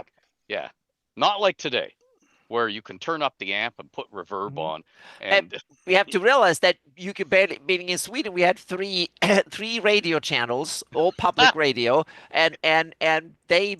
The first one was only for news and speak and talk. Second one for classic music. If it was made after 1900, they didn't play it. And the third channel was called contemporary. But that was for everybody above 40 in age. When you're a teenager, that was ancient. They didn't play anything made after 1960. So all the modern rock or whatever. And then they had something called Radio Luxembourg in Europe. They played all the new cool music in Europe, and we listened to it. And we tuned it in, and then there were politicians from both parties. I have to blame both the left and the right to say, oh, we need to ban Radio Luxembourg because that is an undue influence on today's youth or whatever. Right. It was bad. Just kids of today, when you can have all the music in the world and then somebody else. It was hard to find cool music when you were 10, 12 years old. Yeah. I remember going to Stockholm for a convention, turning on the TV in my room, finding Thank you, Dice Legends. Well, and I thought much music was going to see me through the day. Yeah. It started at 10 a.m. Yeah. It went off the air at 6 p.m. And what they played between 10 and 6 having a was fun Mystery discussion Girl tonight. by Roy Orbison, because he just died. Yeah. And She's Got the Look by Roxette. And they just played Yep. those two songs in Mhm. succession over and over Yep. again until they went off the air. And it's like, Yep. what is Mhm. this? Yep. And a couple of good questions. Swedish radio played lots of ABBA, so much ABBA that Yeah. I was never into ABBA when I Yeah. was a teenager. That was what everybody else listened to. So when you're a Yeah. teenager and you want to rebel, ABBA is what everybody tells you to listen to. That was Oh, what yes, my and parents listened yeah. to. It was not Yeah. from my generation. I liked My ABBA when father- I was older. Yeah. My father called ABBA elevator Mhm. music. Yeah. But And at I least can- they can sing. Yeah, and claim to fame, I've actually sat through a dinner with Benny Anderson from Oh, ABBA. okay. As, Really? as sitting as yes, I've done so. Yeah. So I Damn. met him. Oh yeah, I met several of the ABBAs for official stuff, so to speak, and that was a dinner where you had to be forced That's to sit awesome. with someone, and so yeah. So we didn't talk that much, but yeah. So yeah, but in a previous life, I had a job where I met a lot of famous folks, so to speak. But and also the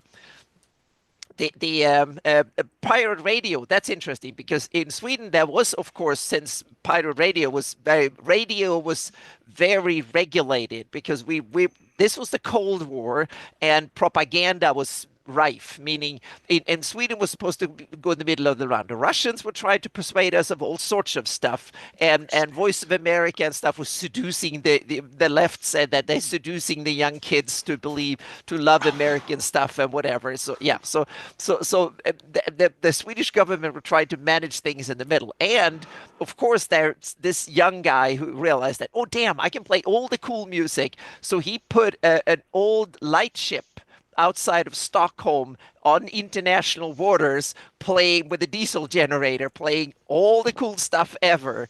And that was he did it for like 18 years or something. That was an international or national disaster. They were trying to pull the Coast Guard, the Navy, and police and everything after him. And he had a loyal following who donated money and whatever. And all the court cases piled up. It was a disaster. It was through the evening news, the latest whatever they wanted to raid, and they did all sorts of stuff. Half of it was above board, half of it was under the board, both literally and legally. And he managed to go on for years. And the more the authorities, and this is kind of funny because I was then working for the authorities later, so that was kind of funny. So I watched it and it was like, yes, he's still there, so to speak. But the problem was that I grew up on the other side of the country, so we couldn't listen to that. So we had to listen to Radio Luxembourg because they were primarily catered to the Stockholm market. But there was stuff like that. So yeah, yep. Probably Rascal. Probably the first swear was used on pirate radio. Absolutely. Yep. Yep. All right, so I got a quick Ed question. So how about like some later bands that came out, like Triumph, Queensryche? They're Canadian, right? You know, Queensryche, awesome. Yeah. Yeah. I know a lot of people call Triumph a poor man's Rush, but that's not the case. I mean, I know they're a 3-man band too, but Triumph was later than that part of the scene, but let's see. Aldo Nova too. They were Canadian. Yeah. Yeah, they toured the States more than Rush did. Allied Forces, Progressions of Power. Yeah.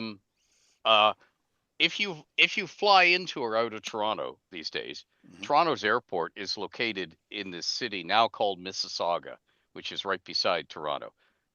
That's where Triumph started in Mississauga. 1975 Mississauga. That's where they started. And yeah, they had some great tunes, but yeah, they did. Yeah. By then I was listening to everything. The world was now my oyster by then. Right. It wasn't just the Canadian scene. So Triumph never had the same impact on me that Rush did because I grew up with Rush, I thought. Oh, I'm sorry, Von Moker. I thought they were from Canada, Queensryche. I didn't realize they were from Washington State. Sorry. Wah wah wah. Bryan Adams. There's another one. Bryan Adams. Too. Yeah. Yeah, definitely. Really good music. Steppenwolf started in Toronto. I did not know that. Oh yeah. Born to be Bryan Adams is from Vancouver, I think. Yes. Yeah. Yeah. The West Coast scene. Yeah. Yep. Yep. I had a Oh, yeah. friend who went to school with Brian Adams. Really? That's my That's just another story that is not meant for public rooms, but that is another story. So yeah, I had a friend once for a year that was went to went to same school and as Brian Adams, and apparently met the guy a couple of times. So yeah, but that's another Sitting again. story for another when That's people have had enough drinks that no one remembers. yes. I'll So tell we're gonna it. do So, that at a yeah. at a con coming up. So Yep. getting on to a little D&D thing here. One, I just realized something. It's not sad, but it's kind of weird. So when Philadelphia Area Gaming Expo comes around next January, so Anna will be there. I'll be there. Tony Winslow Brill and Jeremy will be there. Eric Menke will be there. Eric Boyd will be there. Darling will be there. The entire 2 Drink Minimum group at Ed will be there. Mm-hmm. Cool. When is this? Next January. Yeah. Yeah. In Philadelphia. Do you want me to area. put you in Yeah. touch with the powers that be there? January. Holy crap! That- I'm usually recording Legacy of Worlds. Yeah, that's okay. I know I had to throw that tidbit out sooner or later, but yeah, but it's all right. Because yeah, Darling and I got to hang out at GaryCon, and I'd love to chat more with her. So yeah, Was that nice bait there, Jeremy? It was. Yes. So.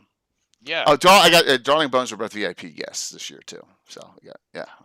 So we'll work on that. We got some time. Just wanted to throw Okay. that out there. But yeah, so There's Jay setting the hook. of course I am. He gets kickbacks from Ron. No, just kidding. I'm just kidding. always.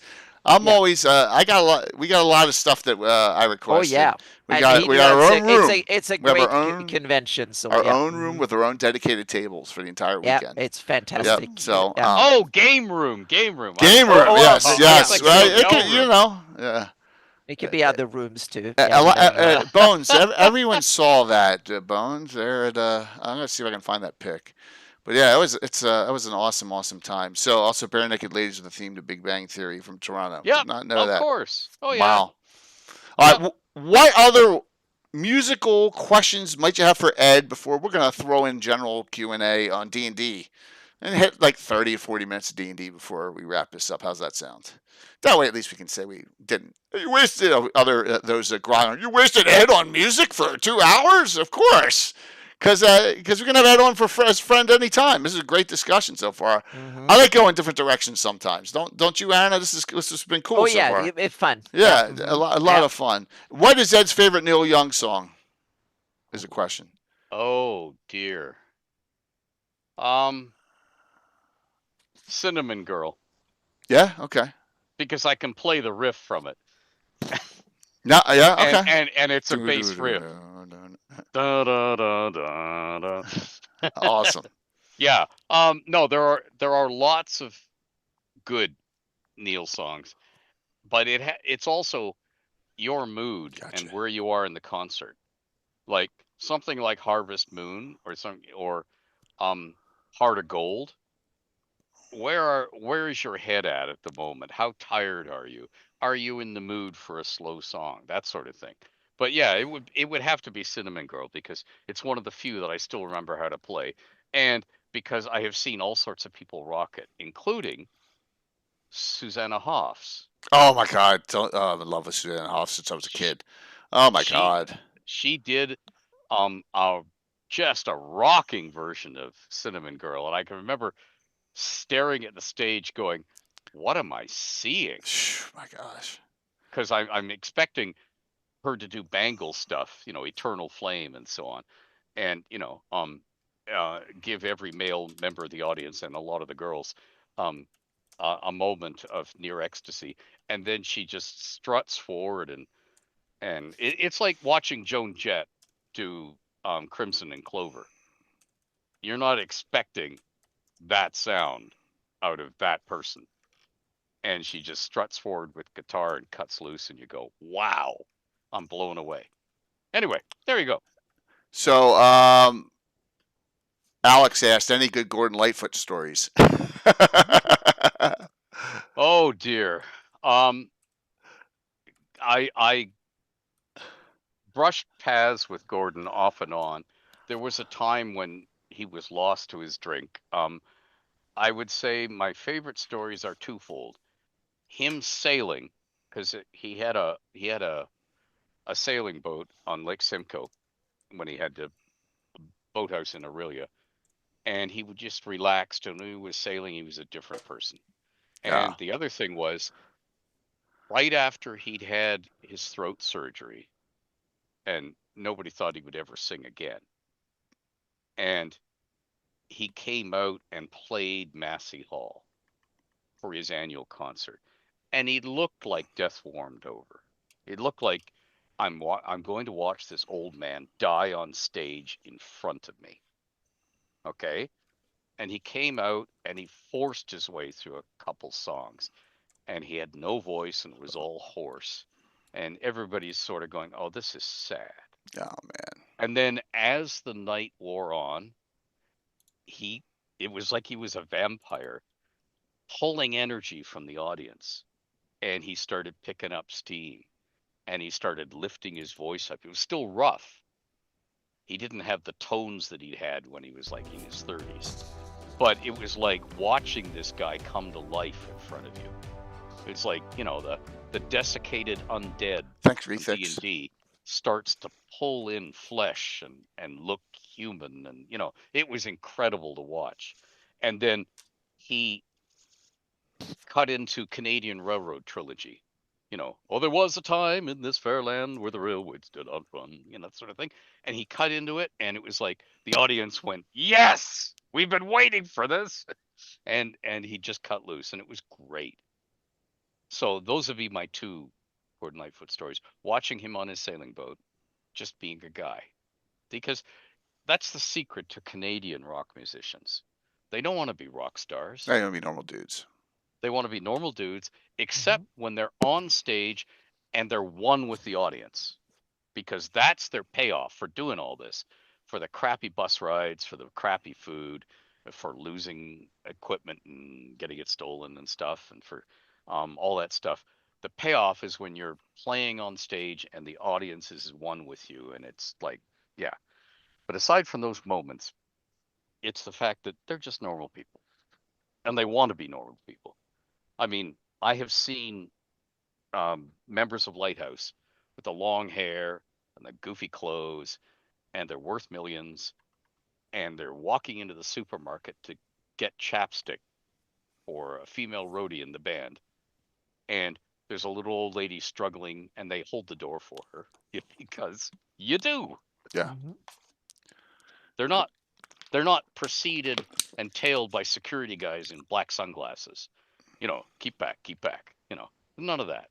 They're just normal people. So before I ask one more question here, here's the Bones picture from. There we go. See, look at that. That's classy, right? Oh, I think I have another Bones picture I should inflict on you. Inflict a. Yeah, I don't know how to get it onto Jay's thingy. I can just Discord it to me. Okay, let me see if I can find it.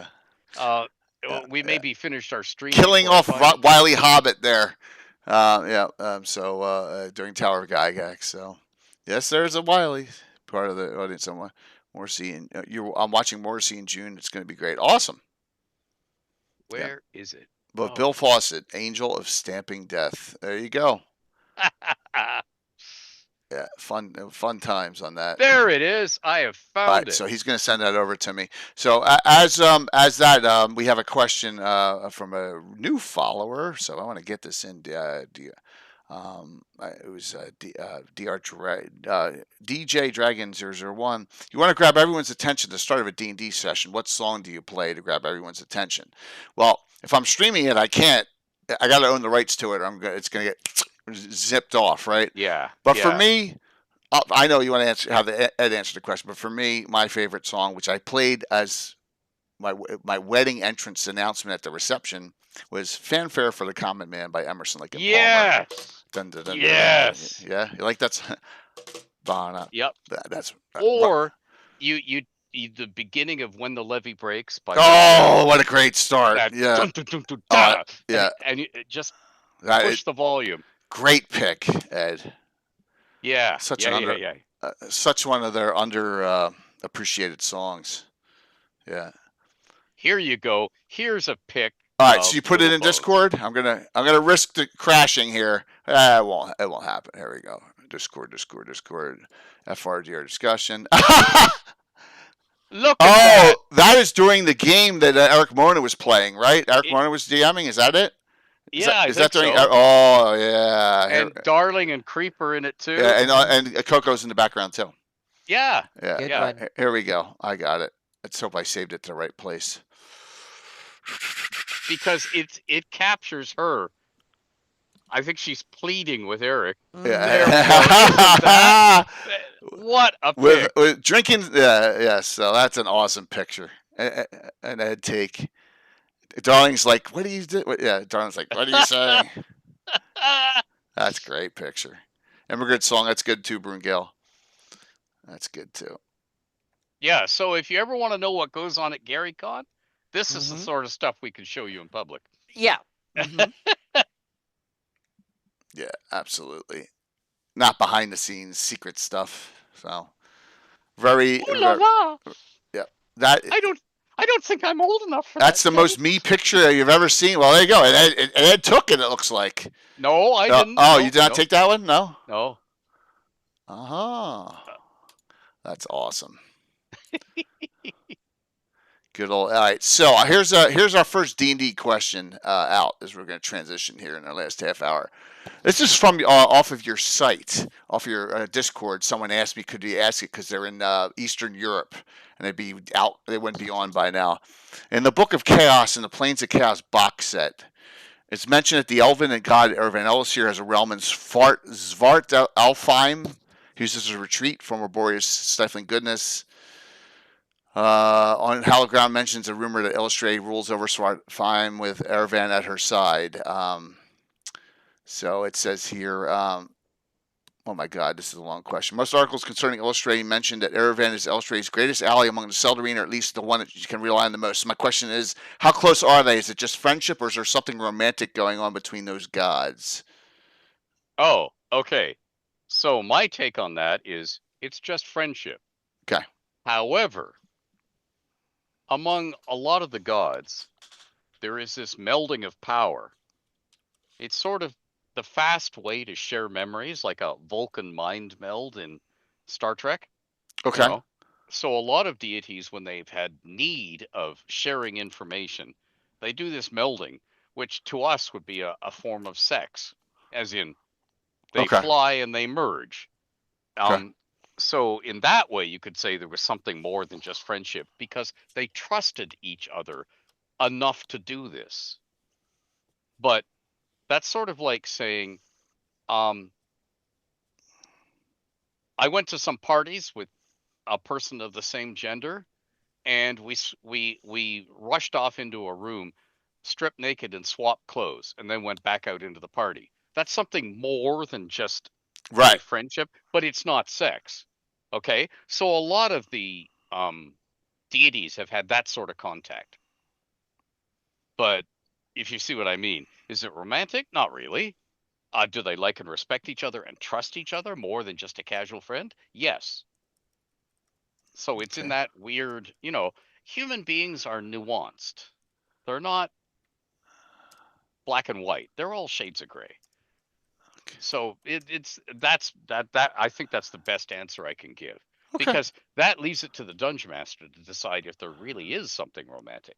In the sort of realms tapestry I'm weaving for everybody to share, no, they aren't a thing. But that doesn't mean they haven't tasted each other. Understood. Because there's always that innuendo and that tension everywhere. Of course. Yeah. So, Dark Elf, and let's get an abridged version on this because I know you've answered this before. Ed, how do you personally feel about the time of troubles in the timeline? Okay. I believe it was a tactical error to jump the timeline ahead 100 years, because I believe it is a feature, not a bug, of the realms to have a detailed unfolding history. And jumping ahead 100 years just doesn't work, because you have such places as Cormyr, a hereditary monarchy, where you have to sort of account for what happened between year one and year 100. Right. You have to say who was on the throne and why and what went on. So you are going to bridge that gap. You have to. I understand that why it was done, for in-house reasons of, hey, we don't have to consider anything canon. We don't have to look up anything. We just write whatever we want to write right now because our deadlines are so tight, or because the story has this need. I disagree fundamentally with that, because that's not the realms I handed over to TSR. The whole idea of having a detailed setting, and just taking a look at an example of what happens when you neglect a setting, officially, I mean. Greyhawk is a perfect example of a setting where they left gaps and neglected it. So all the fans try and fill in the gaps because they want to use the setting and they love the setting. But if you don't have a central clearinghouse that says this is canon and this is what happened, then it's fine to have elbow room to write adventures in, but it's not fine to not respect the setting and leave the fans of it adrift. And then when the fans do try and fill in, stop them publishing stuff, or say, I like this, but I don't like that. No. Present them with a tapestry. They have, after all, paid for the tapestry. Give them the tapestry they've paid for. I can understand how that could be frustrating and all, and you've always been very happy and smiling about everything because you've always worked around it. It's like, okay, well, I'll just deal with it. Yeah, because I have to. So, right. Yeah. Right. But there's a part of me that says, really? Yeah. Really? Is this how you want to run your company? You see, that's my private cavil, because it's like, if I was in that chair and I was offered that chair a time or two and said no for good family reasons, and for the fact that, they weren't even going to pay me enough to make it worth my while to travel down there. But right. Never mind. It's like, guys, you're not making shoes or shoelaces. You're in charge of dreams. People are buying the stuff because they've fallen in love with the setting. They've fallen in love with the game. Respect your buyers. You have a job because of them. So don't slap them across the face every chance you get. Give them what they want. Because it is, after all, a service industry. You are serving the fans. For goodness sake, serve them. Yeah, smart thoughts. Yeah. Rex Fellis asks, he noticed there are very few feudal kingdoms. Cormyr, Tethir, and maybe a few others. Most lands are independent city-states or merchant kingdoms, for example. Was this a deliberate design choice, and what was the reason? I wanted the realms to exhibit a whole range of types of governments. And the problem with cleaving too closely to real-world feudalism is that, depending on where you got your schooling, like literally where in the world, in Europe, in England, in the United States, in Canada, you have a different idea of what feudalism is. You have a different idea. Technically, it was hard to define what exactly was, because it functioned differently in France. It was different, meaning it was a mode of things that came out of antiquity, and that was later replaced in the Renaissance, so to speak. But so it was like I think it's more like an umbrella term for a bunch of different traditions that came from old age, meaning in Southern Europe, you had things that came from the Roman Empire. In the Celtic, Northern Europe, that functioned very differently. In the far north that I grew up, we had a very different feudal system that was very different from England or France. That is more the staple when you think of it, more organized, so to speak. So yeah. And when you look at, say, France, the king in France is far more a first among equals. Yeah. Than in some smaller places where the king could have you executed. Yeah. It's slightly different in France. So Yeah. it's a sort of loaded thing to say Hmm. feudalism. Yeah. The root core of feudalism is you swear fealty to a ruler, and he grants you a special status within the place he rules in return for either military service, or I will send so many knights, or I will Hmm. send so much food, or I will send so much money to the crown. Yep. And one of the great drivers of story, including in role playing games, is that the king never has enough money. And if he taxes directly, he or she is going to be very unpopular.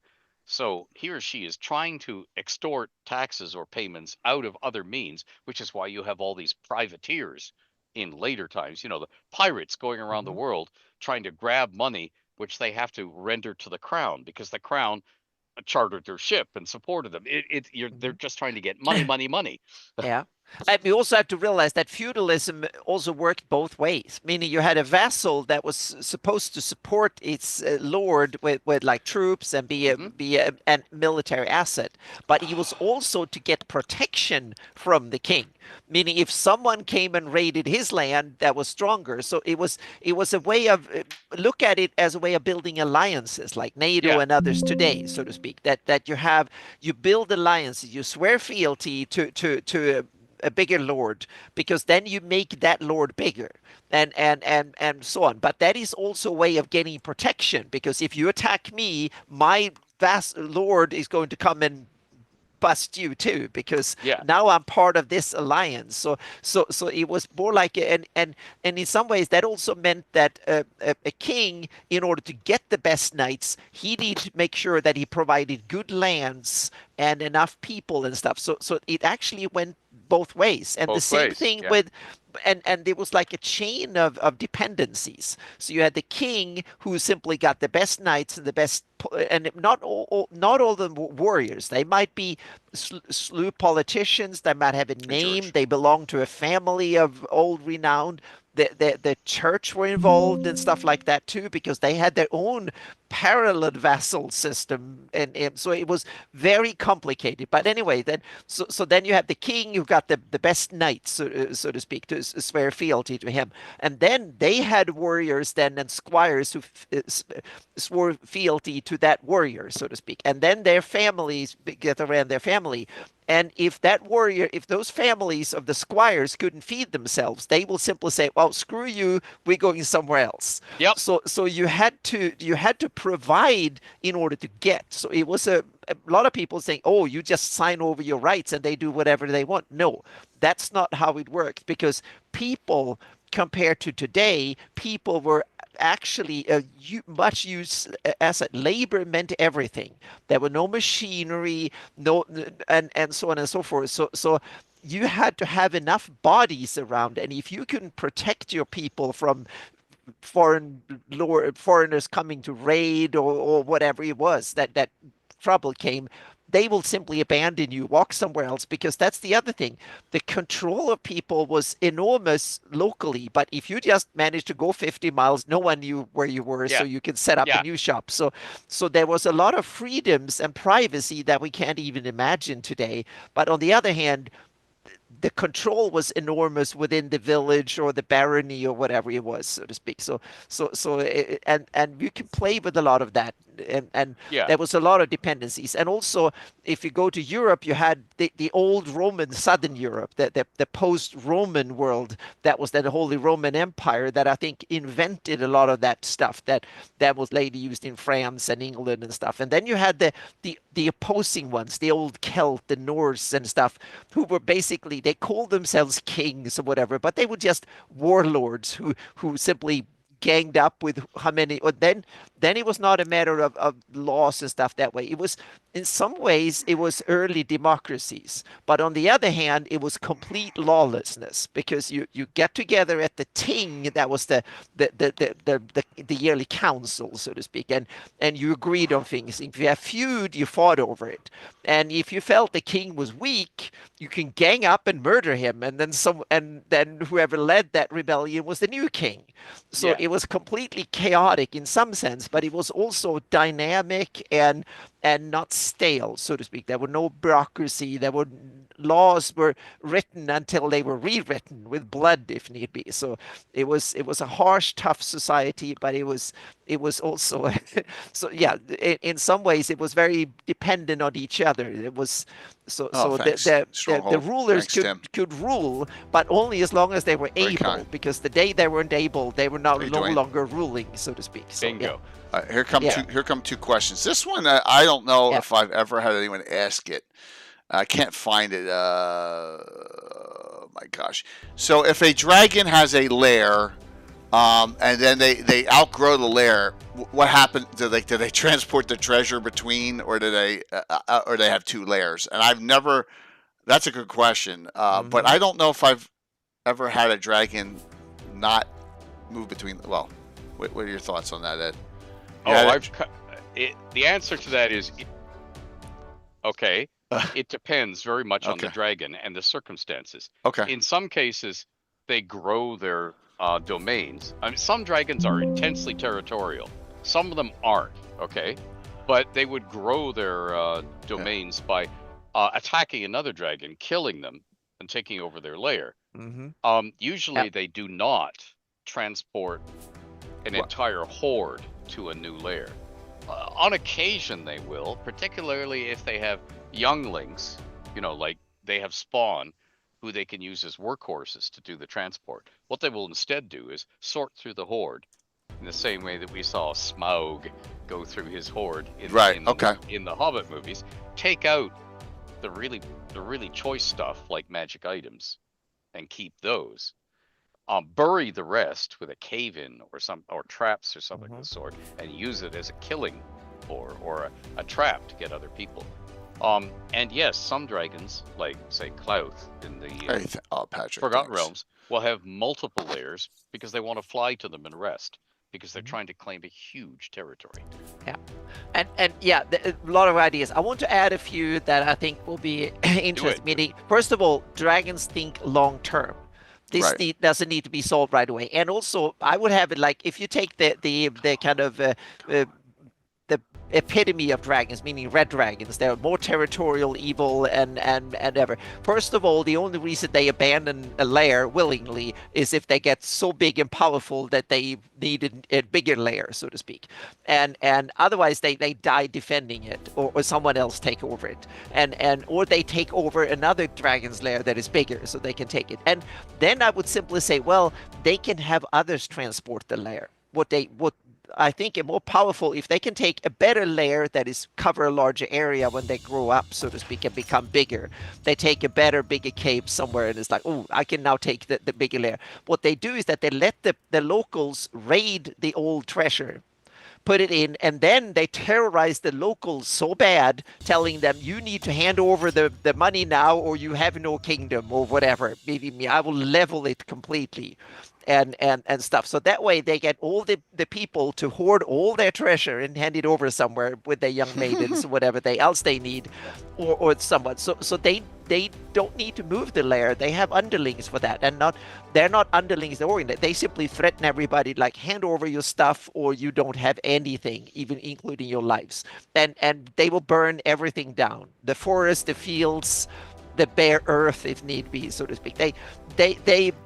They negotiate like the worst bully you can imagine. That's my take on red dragons. And the only thing that will save you is to have a band of heroes, but that probably doesn't work. So you need another good dragon that will come and simply say that my treasure is all the people that live here, and I will protect you. And when the red dragon comes, I will kill it, so to speak. And therefore you hand over the treasure to that dragon, who charged a little bit less, and you're good. So to speak. That's a good question, Anna, for Ed. How many dragons roughly are in your published source, and how many of them are good versus evil? Just a rough guess. Okay. All dragons are self-interested above all. Right. Yeah. Okay. So what is evil? If you mean how many are chromatic and how many are metallic, right. I think we're up to 6,000 named dragons. Wow. Across the planet, not just Peru. Mm-hmm. Right. But that sounds reasonable. Yeah. And I'd say of the 6,000, perhaps 600 are known to be dead and gone. Okay, it's only Um, 10%. yeah. But there are many, many unnamed ones because we know that this dragon and this dragon had a family and then chased them away when they became young adults to find their own. So not all of those ones they chased away are named, and we don't know where they all went. In other words, I'm handing Dungeon Masters a supply Right, right. Because of you can kill arrogant off on young teenagers. yeah. Yeah. Yeah. Okay, cool. But yeah, now how many of them are evil versus good?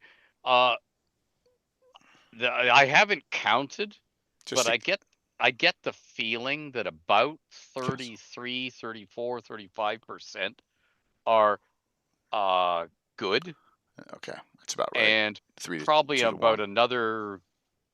another 10 to 16% are what you would call so neutral it doesn't matter, as in, if you don't bother me, I don't bother you. Dragons, as opposed to out and out evil dragons who are evil by nature. And of course, this is the great debate in the hobby right now. Is everybody born evil, or are they just made that way by the things that happen to them in their lives, as opposed to, can you have evil baked into something by its nature? Right. And of course, the debates rage around orcs and drow and sentient creatures. Well, dragons are sentient creatures. Yeah. We just think of them as, arrogant individual powerhouses, as opposed to nice little villages of dragons. Yeah, I think in a way that sentience is kind of required to be evil, because if you're not Yeah. sentient, you just eat whatever Right. for you just follow your basic instincts. So then you're not cruel by intent, so to speak. You meaning even small creatures in the world, they can be very vicious, but that's just their feeding habits, so to speak. Well, I'd say a And troll's evil and it's sentient, well, right?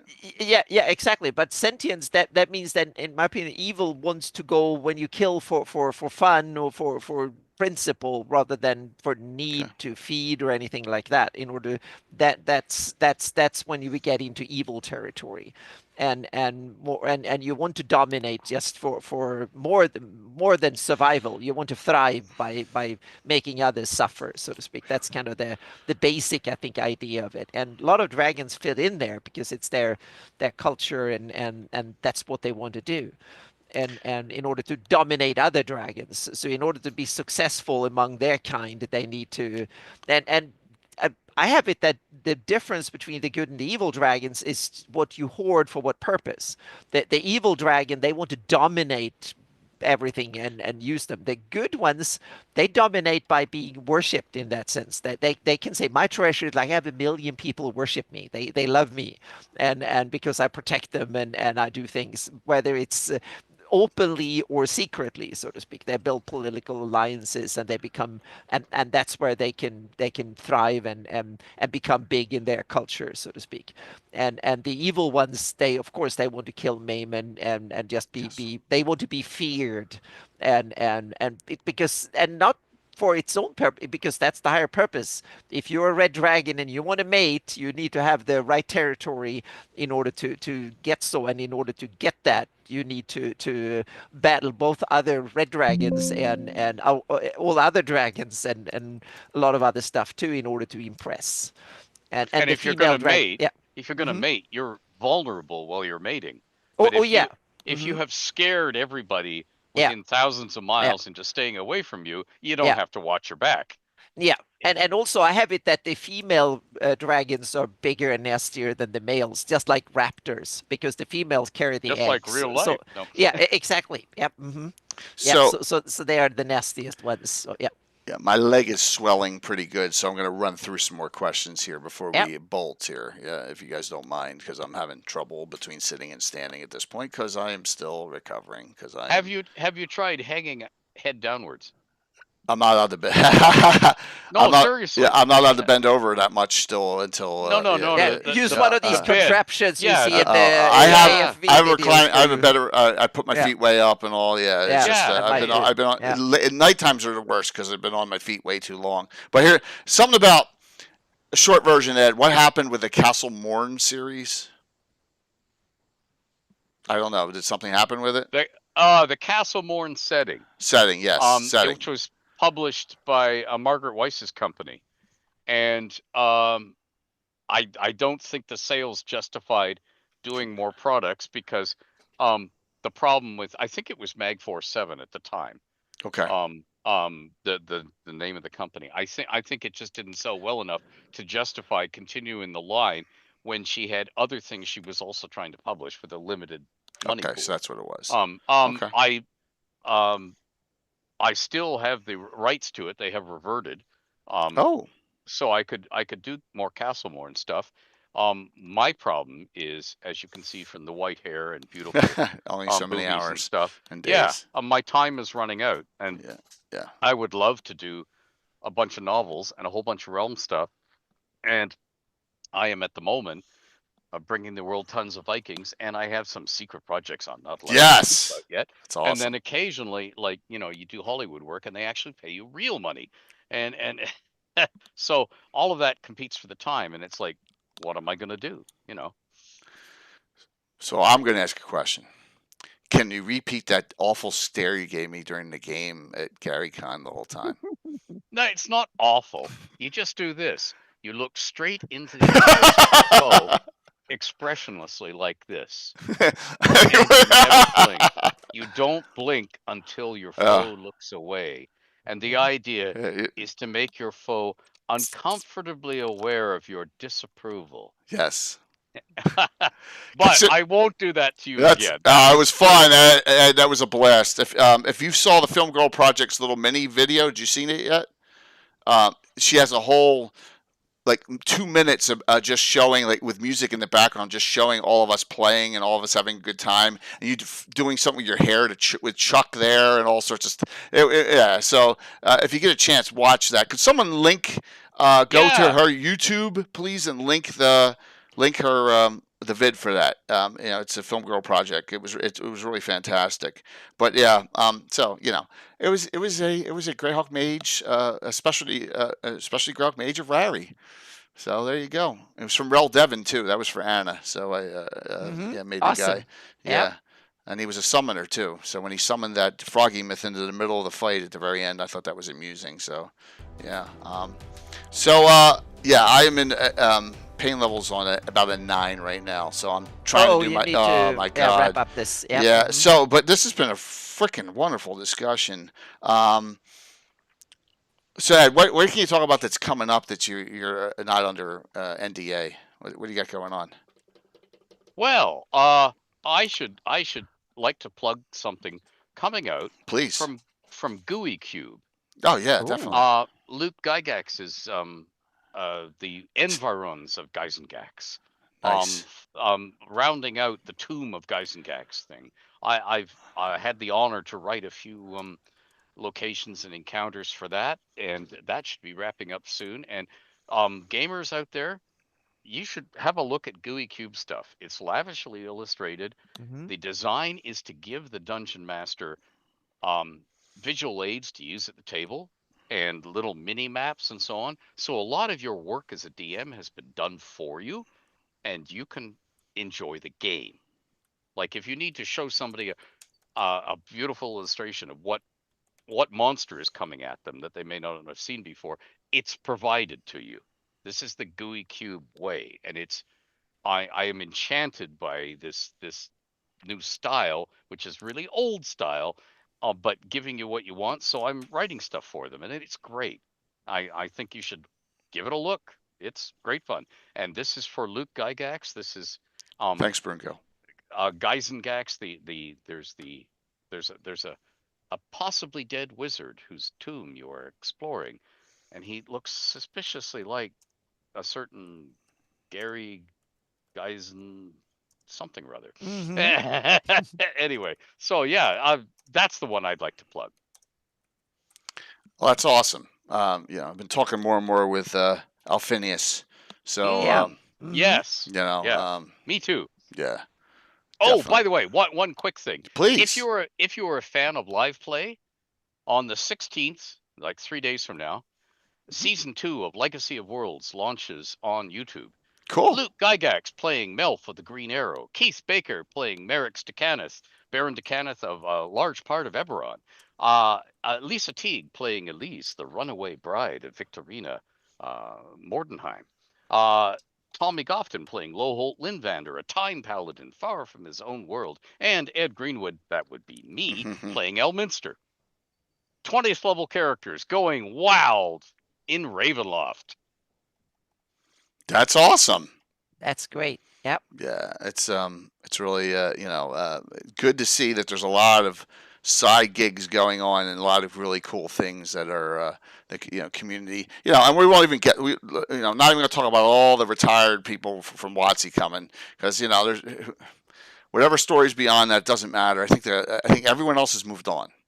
And all the other companies are doing stuff. They're moved on and are doing their own things, and that's a great thing. So lots of successful Kickstarters, lots of successful other programs coming on. So Anna, what would you like to shout out?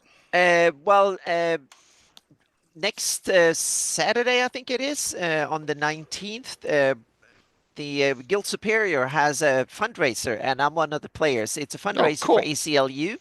So we're going to raise some money for legal defense that I think is more needed now than ever in the United States.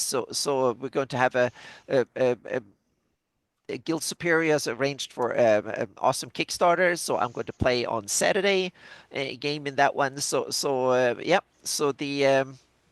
and there will be a live stream on Friday again, and I'm working on a new set of Greyhawk maps that I soon to unveil. So peek in on when I'm doing my live mapping streams on Friday. But I'm going to present them the first installments on. It's a new set of maps, a new standard, so to speak, that going to cover more than Greyhawk, so to speak. It's more than the Flannies. And I'm well underway, so that was coming a bunch of posts on that soon, and there are also updates on Hawktails too, coming very, very soon. Nice. Yep.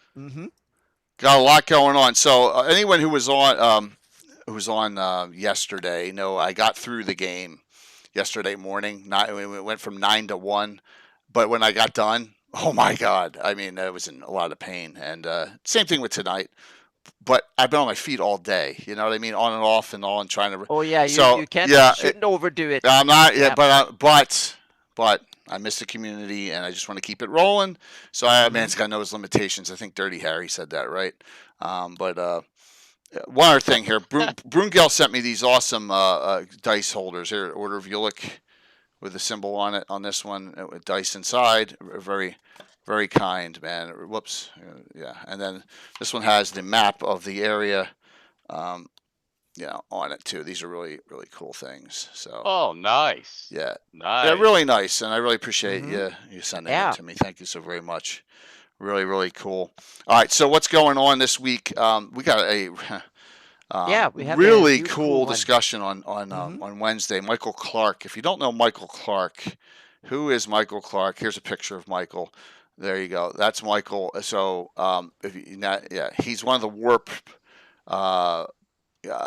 He's played longer in Greyhawk than most of us. Yeah. So we're gonna do a My Greyhawk, which we haven't done in a long time.